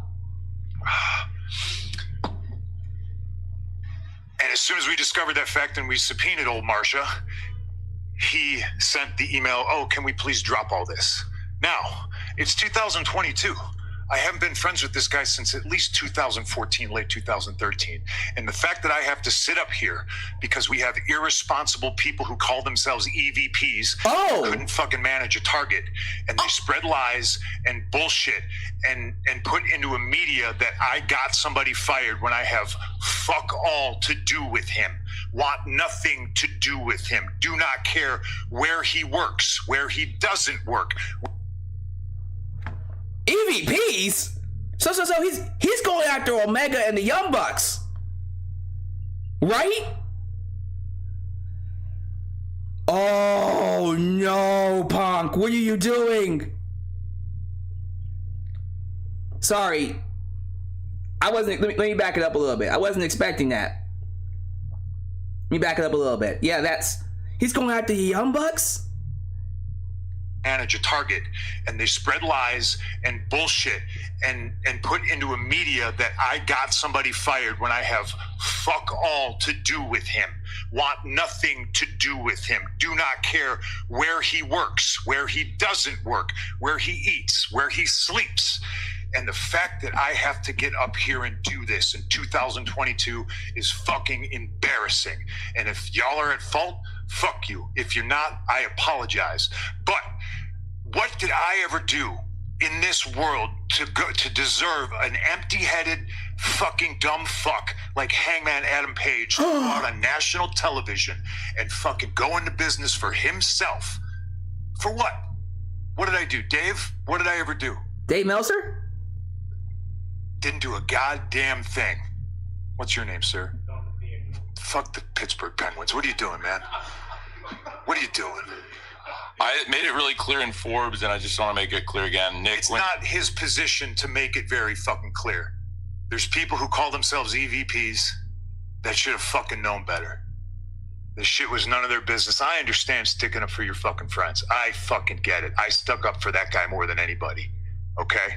I paid his bills until I didn't, and it was my decision not to. Yeah, but I shouldn't have no commented when Nick first said it. It's my fault, and if I hadn't, it's my fault. It's my fault. I appreciate that. I should have just taken it head on because you never said it. But I'm trying to run a fucking business, and when somebody who hasn't done a damn thing in this business jeopardizes the first $1 million house that this company has ever drawn off of my back and goes on national television and does that, it's a disgrace to this industry. It's a disgrace to this company.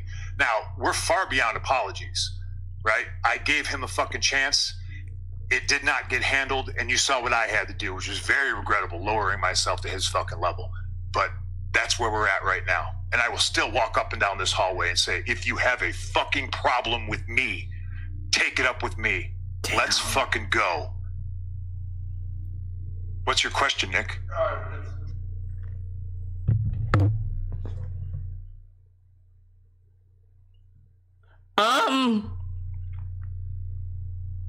Yikes.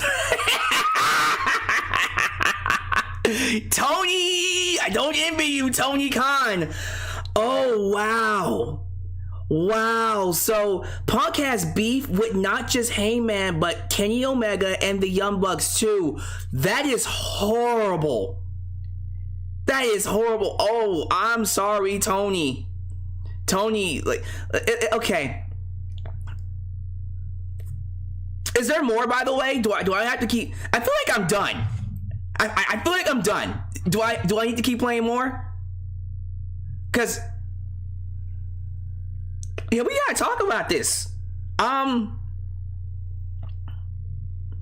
So again, professional wrestling, not everyone has to get along. Let's just apparently there's more. Let me comment on this. We'll get to more in a second. Not everyone has to like each other. Not everyone has to like each other in wrestling. Professional wrestling, that's why it's called professional. Not everyone that works gets along. We've been seeing it for decades. Shawn Michaels and Bret Hart couldn't fucking stand each other. Booker T and Batista couldn't stand each other. Hogan, at one point in time,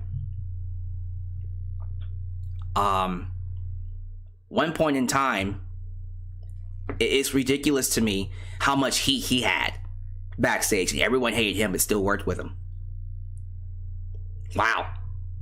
I don't know, man. I don't know.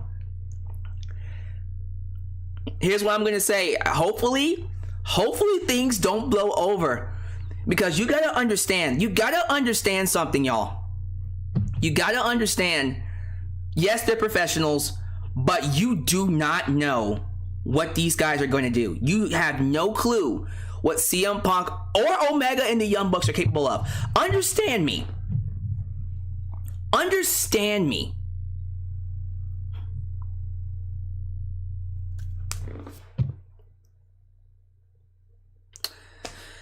Kenny Omega and the Young Bucks have their own. They have their own YouTube platform. And it's not like Tony can tell them what to do. Okay? So, whatever they fucking do, and they will, you know, they are going to respond on this next upcoming Being the Elite. They might not even do a recording. They'll just say, okay, here's our thoughts of what CM Punk said. Right? So you know they're going to respond. And whatever they say, Punk is going to say right back. So I'm excited because that's more content for me. You know who I'm not excited for? Tony Khan. Holy fuck. Jesus Christ almighty. All right. There's more, right? Let me keep reacting. Personally, always very nice to meet you. Thank you. I wanted to ask about MJF. Obviously, he played a voicemail from you before he came out. Obviously, confronted you, Punk. Why now? Why is MJF back in the fold now? How do you both feel about him being around? How do you feel about the time he spent away? All of that. Well, if I may, I am the one who asked him to come back because MJF's a big star in this company, and this is one of the biggest events. A year ago, CM Punk debuted here, and I thought it was right for the fans. And like I said, for the fans, I thought the best thing that we could do as a company was bring MJF back. He wants me to work with pricks constantly. That's what it is. Nevertheless, two of the top wrestlers in the world, MJF and CM Punk, could be a big match down the line. Sorry to keep bringing this fucking up, but I've never spoken his word, and I don't know how long, so I'm a little fucking pissed off about it.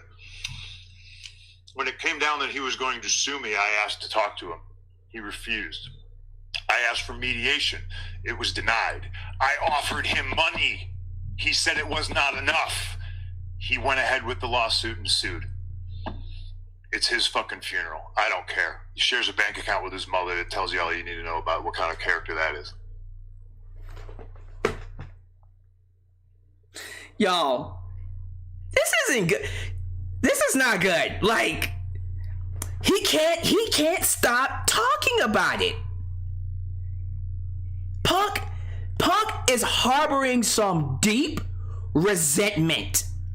Some literal deep ass resentment towards Colt Cabana, Scott Colton. This is bad. You know what? I see why Tony Khan released him. I don't think he should have released him, but I see why he did. That's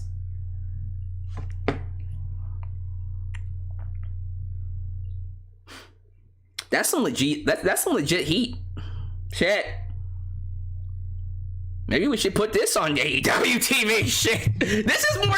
I'm sorry. I just got done watching an excellent pay-per-view. This is actually more exciting than the pay-per-view itself. Is there more? I'm gonna keep going. I appreciate it, Nick. I'm sorry if I'm a little fucking snippy. I'm hurt and I'm old and I'm fucking tired and I work with fucking children. I regret not answering your question the first time you asked it.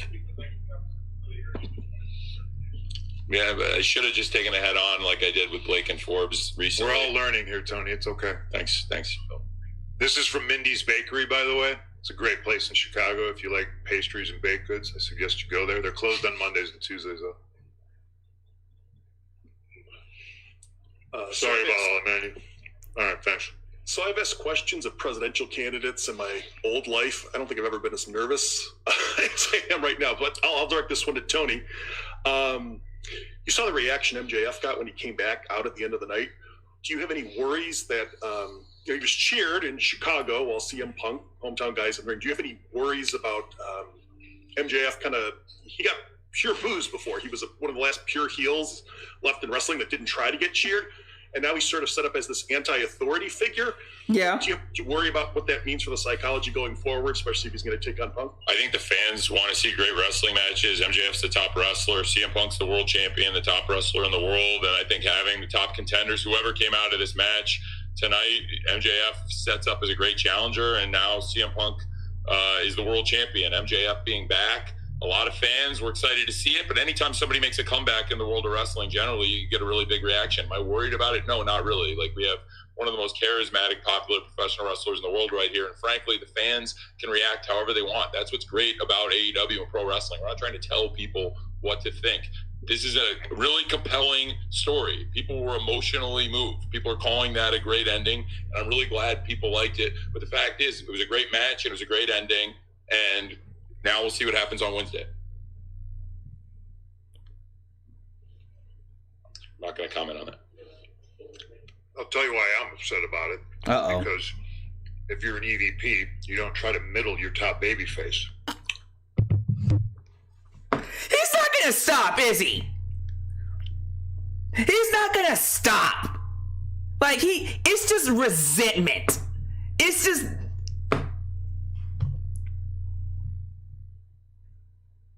I'm just gonna play it and react. Try to get your niche audience that's on the internet to hate him for some made-up bullshit rumor. Really pisses me off. Stepping on your own dick, trying to fucking, make money, sell tickets, fill arenas, and these stupid guys think they're in Reseda. Yep, Dominic D'Angelo at freeshows.com. Punk, last time we were here last year, I asked you about Terry Funk and his influence, the legacy going on. Kind of, and this is for you too, Tony. I kind of you've done a great job with incorporating legends throughout, the course of AEW and as it goes on. I kind of want to see what you feel about how a lot of the modern talent today can kind of utilize some of the advice and take advice from guys like William Regal and even Jim Ross, Tony Schiavone. I know I'm missing Jake Roberts, plenty I'm missing, I'm sure. But I just kind of want to get both your perspectives on that and how that can kind of go a little bit more to help you guys outgrow as a company. We have a locker room full of pretty brilliant minds. Jerry Lynn, Dean Malenko, Mark Henry. When I came back and I cut my promo my second week here, I thought it was pretty decent. You know what I mean? Kind of blur the lines a little bit. What's he doing? Oh, crazy Phil. He's going into business for himself, and really I was just defending myself. But you mix that in with attacking Moxley and mention Kingston being the second best Kingston, which is a pretty great line. But our locker room, for all the wisdom and brilliance it has, isn't worth shit when you have an empty-headed idiot who's never done anything in the business do public interviews and say, I don't really take advice. Who the fuck do you think you are? That's stupid. I'm on a team with Barry Bonds, Mark McGuire, Sammy Sosa, and I don't need to work on my swing. I'm not going to listen to these guys. They're going to tell me how to swing baseball. Fucking go fuck yourself. That's how I feel about it. I dare you to fucking say that to Terry Funk's face. I don't need to listen to you, Mr. Funk. I know what I'm doing. Fucking grow up. Okay. Listen to me. I don't mind listening to this whole thing. I need to know, is there a particular part that I need to hear and react to? Because, no offense, I don't mind just listening to him tear apart the Elite, because I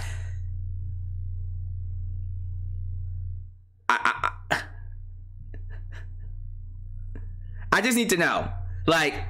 Those of you who saw the whole thing, listen to the whole thing, is it something I have to, if I was to stop right now, would I have got the gist of it? Because I can keep listening. Is there more? People are saying listen to the whole thing.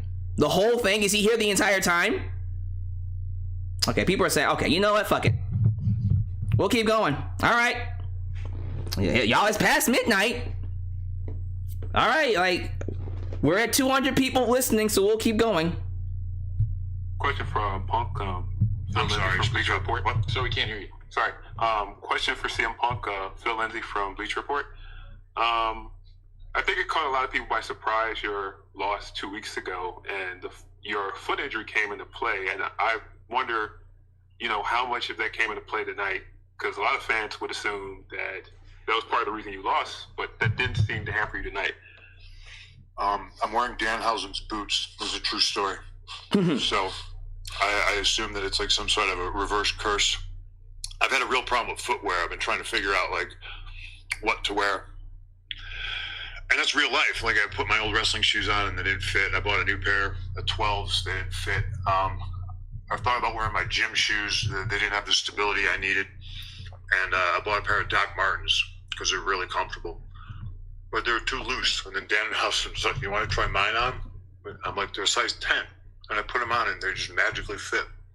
Like unbelievable, like a glove. They're tight, but not too tight. They give me stability and they're comfortable as hell. So I owe him more money now. Hi, Tony. Hi, Punk. Izzy, how are you? I'm good. How are you? I'm sorry if I'm scary. No, it's okay. No, I like you, though. You're right. Thank you. I like you, too. Thank Huge you. fan. Izzy from the Hot Tag with Izzy. This question is actually directed towards Punk.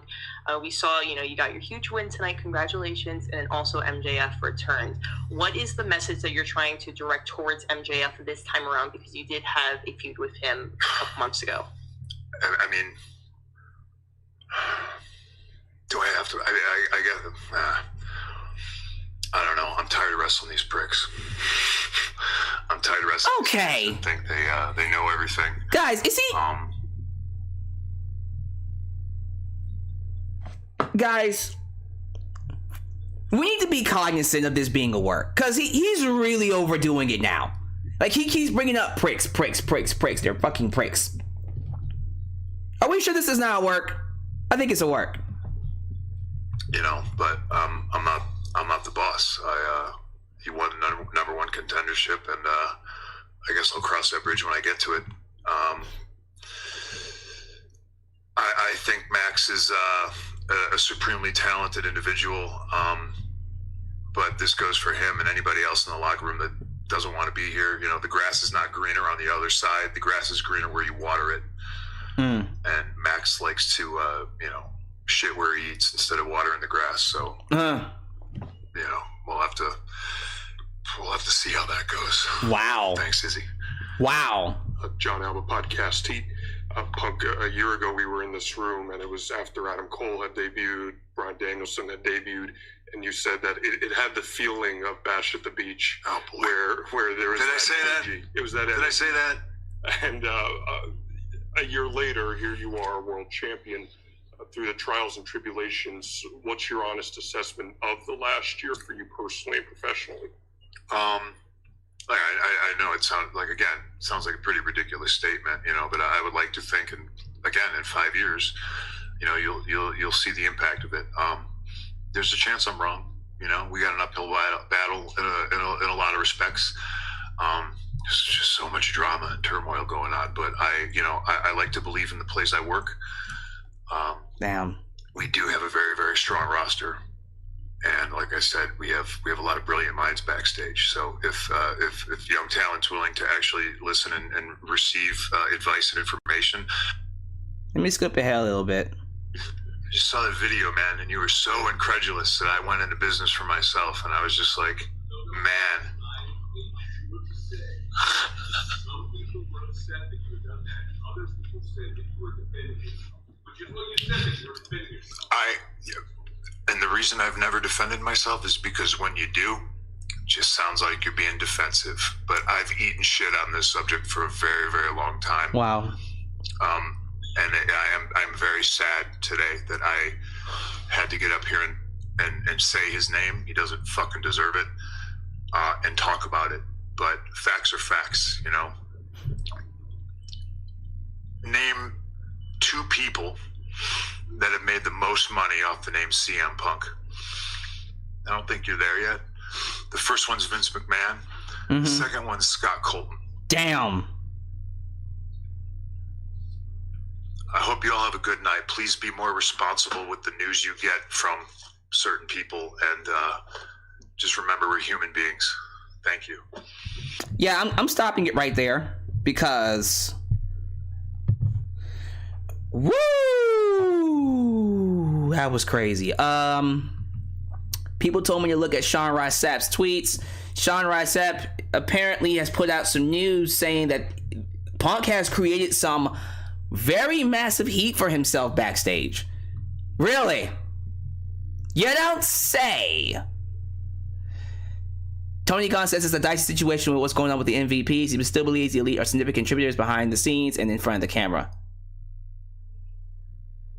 Oh, we're going to be here for a while. A couple of talent were told that some very important names were pissed off and threatening to walk out over what CM Punk said. Ooh. Tony Khan apparently can't comment on Malachi Black bowing and blowing a kiss. I wouldn't comment on it either. It's pretty obvious he's taking a break. Tony Khan says he's not feeling reciprocation on the love he has for WWE. Won't comment specifically, so that's still going on. Yeah, he's really going after the EVPs. Essentially, guys, the EVPs have a problem with Punk because, again, this is specifically Punk, because he doesn't like Scott Colton, Colt Cabana. And that's what this is about. They're giving him shit over Colt Cabana. It's just Colt Cabana.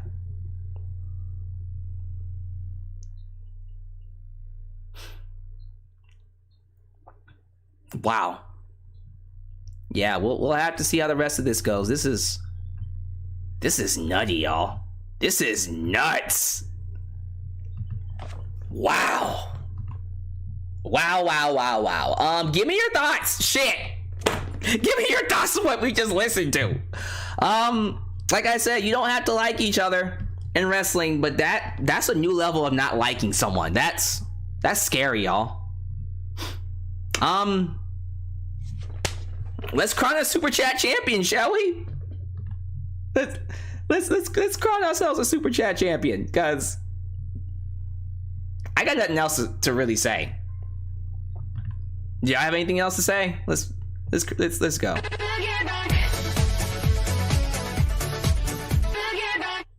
Y'all, the crowd were the real heels of the night. Oh, the crowd for chanting for MJF and booing Lee and Swerve. I don't care. I loved it. And that's another thing too. I think they appreciate it as well. So it's not like the end of the world. You know what I mean?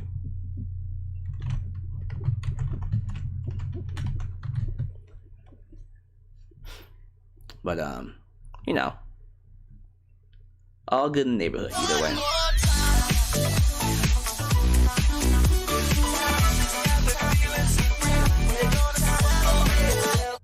For such cheap, a Super Chat championship can't change hands. Come on, guys. Spend something to win it. Nickname my donating. Well, check this out. Euro dollars have taken a hit. I think Euro dollars are now cheaper. Let me see. Euro to USD. Let me see. 50.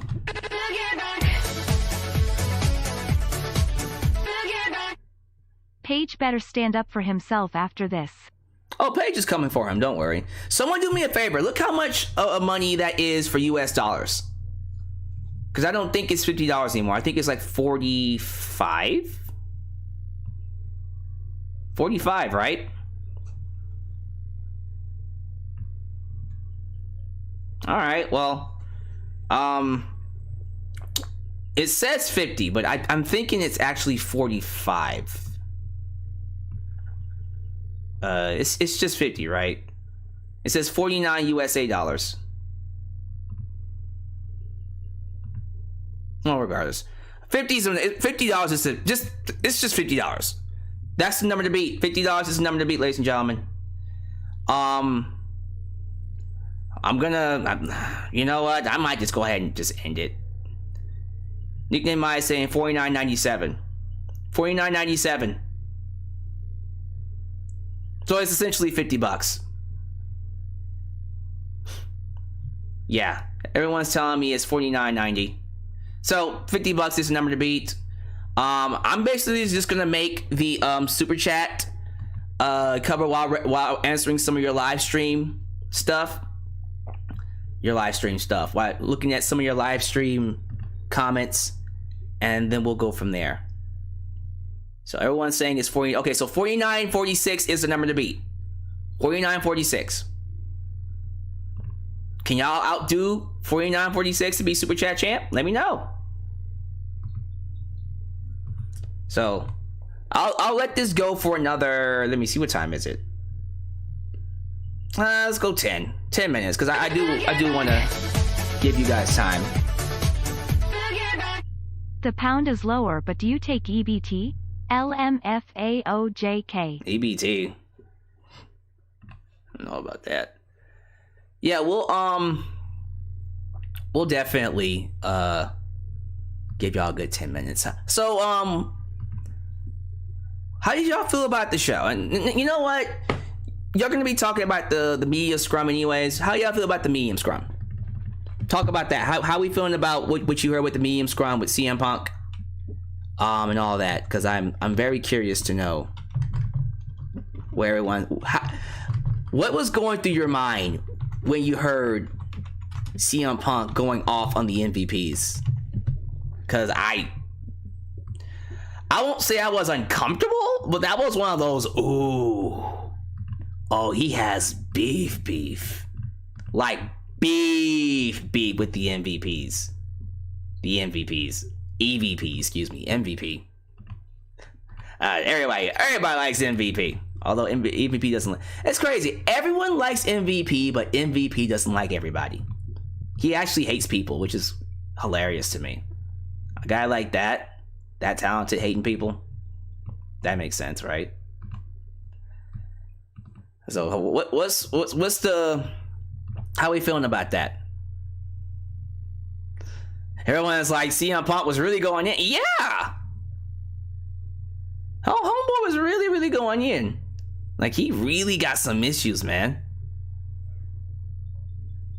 King Mike Tuss is like, can someone explain to me what happened? Well, essentially, CM Punk is mad at the EVPs for spreading rumors about him backstage and getting people to hate him, which has allowed, people like Hangman Page and others to go into business for themselves and cut promos on him, which he hates. He can't stand that. He thinks that's bad for the business, and he has massive beef against all of them. This means Omega, Young Bucks, and yes, even freaking Hangman Page. And he thinks they're all shit, and he's very pissed off about it. And then apparently, based off of what's being said by Sean Ross Sapp, CM Punk has some massive heat over his comments that he made on the media scrum. And I played it here in the stream. You might want to listen to it now because AEW might claim it. And if AEW claims it, I'm gonna have to delete it. I hope y'all know that.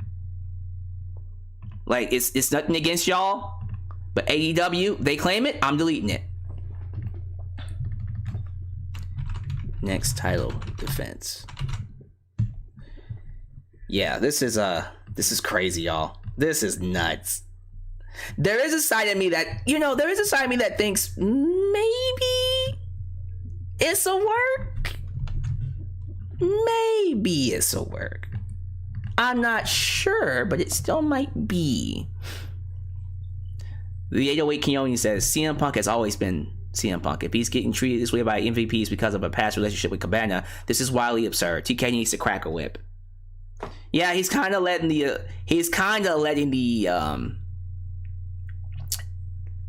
inmates run the asylum here. He might need to do something about it. Leo Galamara, sounds like Colt loves his mom and wants to make sure she's financially protected. What a bitch move to bring up his mother by CM Punk. He doesn't like him. Yeah, he's gonna go low like that. He doesn't like him. Yeah, he called him Scott Colton and told him he shares an account with his mom. God, man. Everyone's saying it's a work shoot. Yeah, he really is going into, like, he went off and he wouldn't be quiet about it. He was angry. Someone's asking me what happened with him and Cole Cabana. So, okay, remember when CM Punk and Cole Cabana did the shoot interview in 2014? So just kind of taking it back. Well, shoot interview in 2014 led to Cole Cabana getting some nasty blowback from WWE and other people. And it really hurt his chances of getting work across the business, well, at least with WWE. And he stopped making money. And as a result of not making money and him not being able to work where he wants to work, he blamed CM Punk. And so he sued CM Punk. He sued CM Punk for giving him a bad reputation. And CM Punk's all like, dude, I'm sorry, but you invited me. You gave me a platform.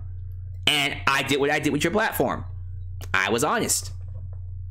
And so he wanted to sue him for, for damages of his life. It's because of what you did, I can't get work. Took him to court and CM Punk won, but he still settled and gave him some money.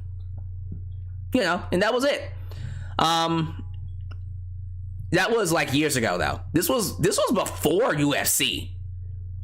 They haven't been friends for a while, and the fact that he's still getting blowback from it with Omega, the Young Bucks, and Hangman, that's crazy. Ken Rogers, the MVPs brought this drama out first. It's their own fault. They shouldn't be mad at Punk. If they want to walk out, that's on them. Like Punk said, the grass is only greener where you water it. So essentially, it's the guys being petty. Yes. They're just being petty right now.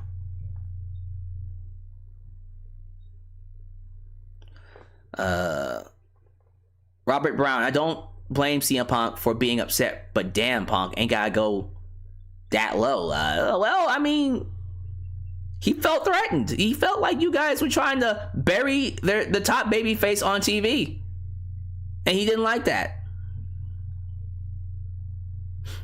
Do I think this is very unprofessional on CM Punk? I mean,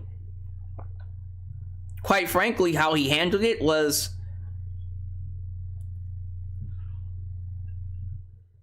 put it to you like this. The person who decides if it's unprofessional is your boss. Tony Khan was sitting right there next to him, and he didn't do anything. So, is it really unprofessional? I don't know. I personally don't like the fact that Punk is, getting heat for... He's getting heat for something that happened years ago. All right. Y'all, let's go ahead and crown the new Super Chat champ. Well, not really new Super Chat champ. Ladies and gentlemen, it is my pleasure to announce retaining the Super Chat Championship another time is what has to be the greatest reign of my channel. Say hello to your reigning, defending Super Chat Champion of the World, Nickname Mai has retained. I'm assuming Nickname Mai will be defending his belt at Full Gear, because he only defends it at AEW pay-per-views, so the next title defense will be Full Gear. I'm assuming it's Full Gear. He might surprise me and say, freaking... what's the next WWE pay-per-view? Extreme Rules. Hell, he could honestly say, he could honestly freaking say, Grand Slam. It's up to him what he wants to do. But Nickname Mai, that's it. You've retained. Congratulations. Applause, applause, applause. Congrats, man. You've retained the belt. Yeah, you decide when the next title defense is. Again, I just put down Full Gear, but you let me know. Joy McElroy says, I'll challenge him for Extreme Rules. You mean October? I don't know about that.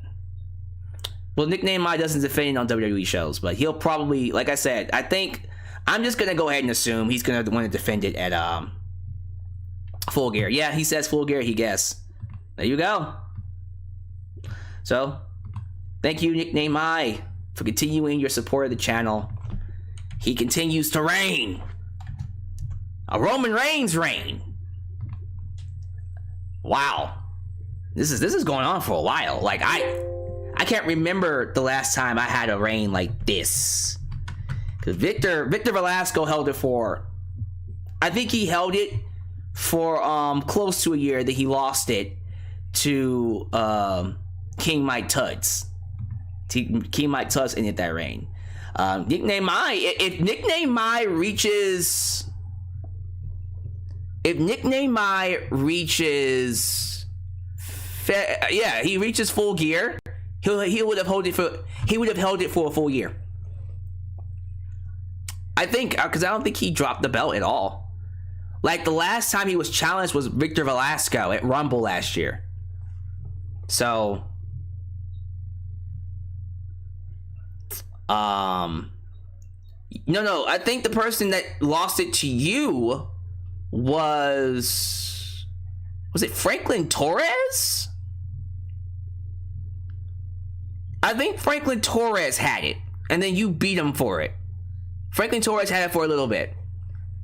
Victor Velasco, I think decided just to stop showing up, and then we got King Mike Tuds coming in, and he held the belt for a little bit. And then you came in and took it, which I wasn't expecting. Yeah, and this is like your second reign. This is your second reign, and you've been holding this reign for, like, I think it's been almost a year. I'm serious, like, because I remember in January, there you go. I remember in January when Victor Velasco challenged you.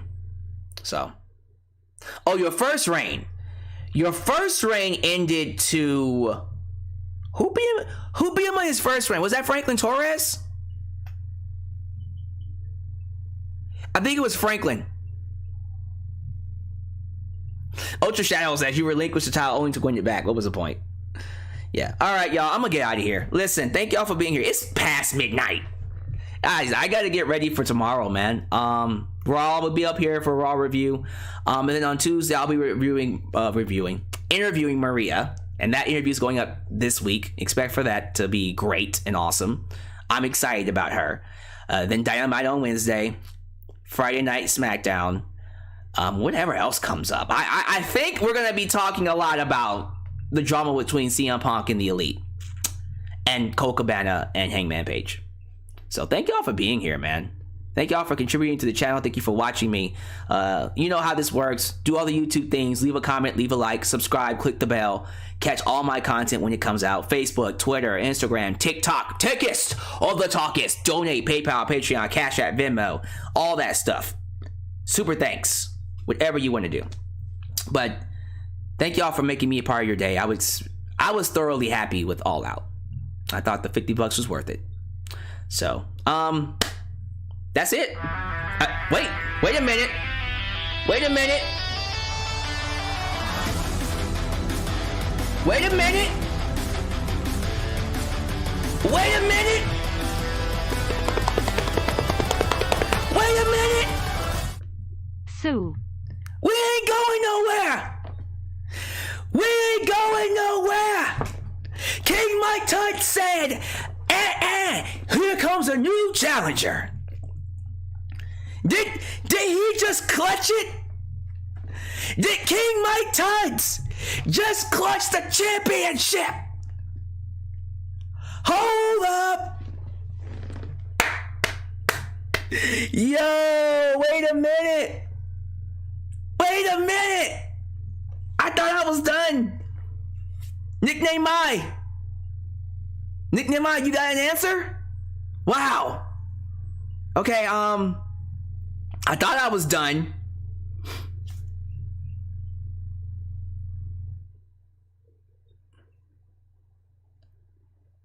Wait a minute. Wait, Nickname I, you gonna give it to him?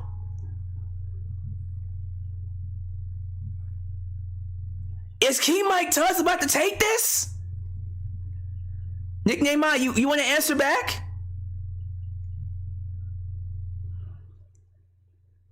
Yo!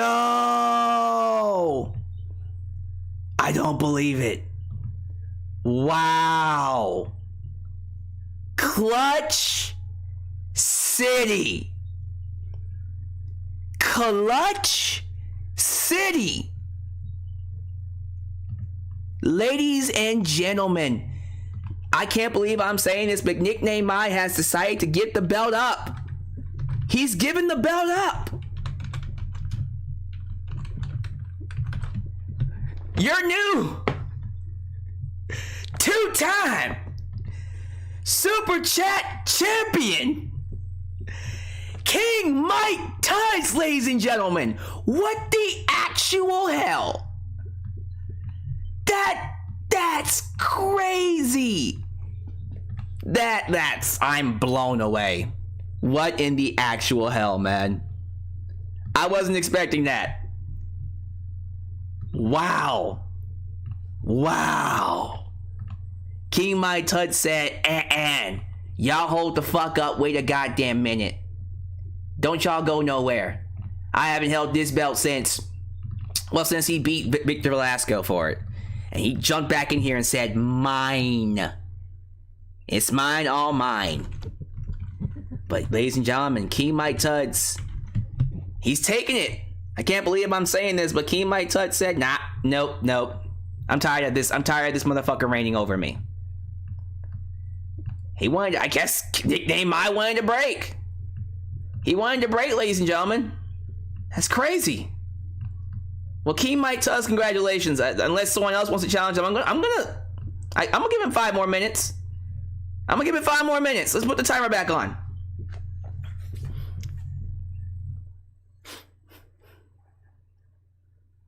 Fuck it, man. Like if someone donates 100, they'll take it. They'll literally take it from King Mike Tuds. So we'll start the timer 5 more minutes. I thought I was done. And then he says if he wins, he's defending it at Survivor Series. So no, it would not be defending it at AEW pay-per-view. It would be defending it at Survivor Series. Wow. The last time this belt was defended at a WWE show it wasn't even with Franklin Tor. I think it was with King Mike Tights, actually. Because usually Nickname Mai, unless I choose the WWE show, Nickname Mai always chooses AEW shows.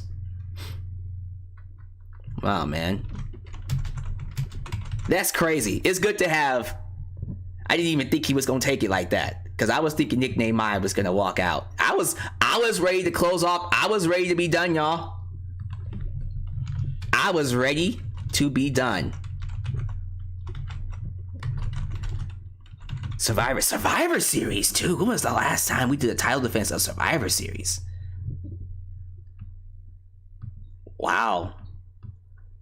Y'all, I'm excited. I'm super excited about this. This is going to be so goddamn dope. So, all right, I said 5 more. So it's I'm 2 hours and 20 minutes in. So we are now 4 minutes.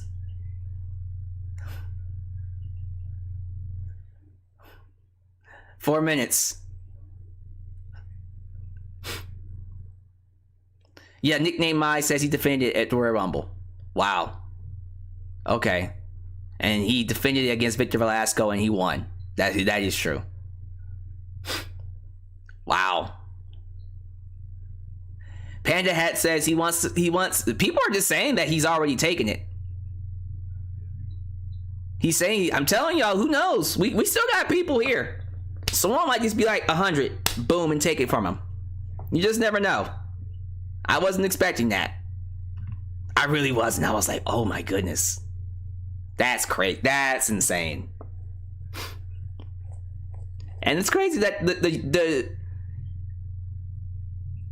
Nickname Mai basically told him though. Nickname Mai told him that he's taking a break, but he will win it back at the Royal Rumble. Oh wow. Nickname Mai is marking his territory. He says he wants it back at Rumble. So he's letting him keep it warm for a couple of months. Wow.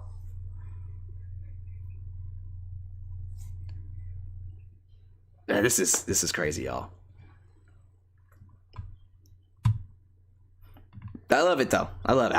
I was like, well, okay, the reign of terror will continue. And then they said, nope.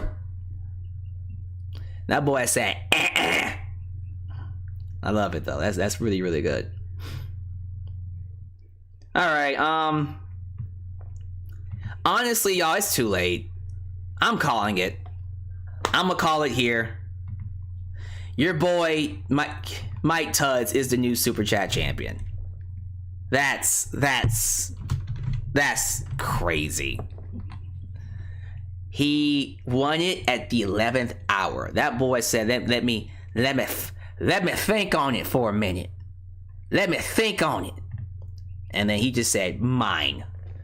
Well, Nickname Mike, thank you so much for having such a great reign on this channel. We'll look forward to your next reign.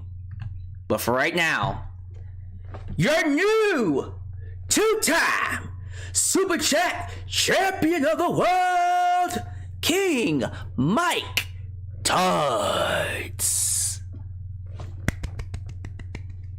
Thank y'all so much. Thank you so much for donating to the channel. Thank y'all for contributing. Thank you so much for watching me, making me a part of your day. We are back at WWE pay-per-view title defenses.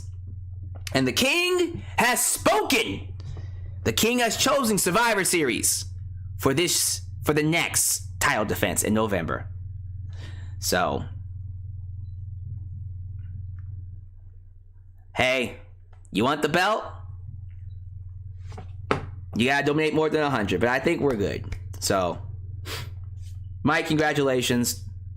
I hope you have a great reign. I hope you enjoy yourself. We'll have to look forward to seeing what Nickname Mike does going into Royal Rumble. But this is great. I love the pay-per-view. I love this. I love the Super Chat Championship champ off, I guess.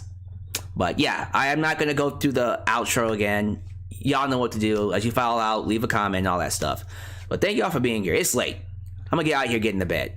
So this is Alyx, just Alyx, signing off right here in Alyx's World. You guys take it easy. And always take care of yourselves. All right? I'm out. Peace.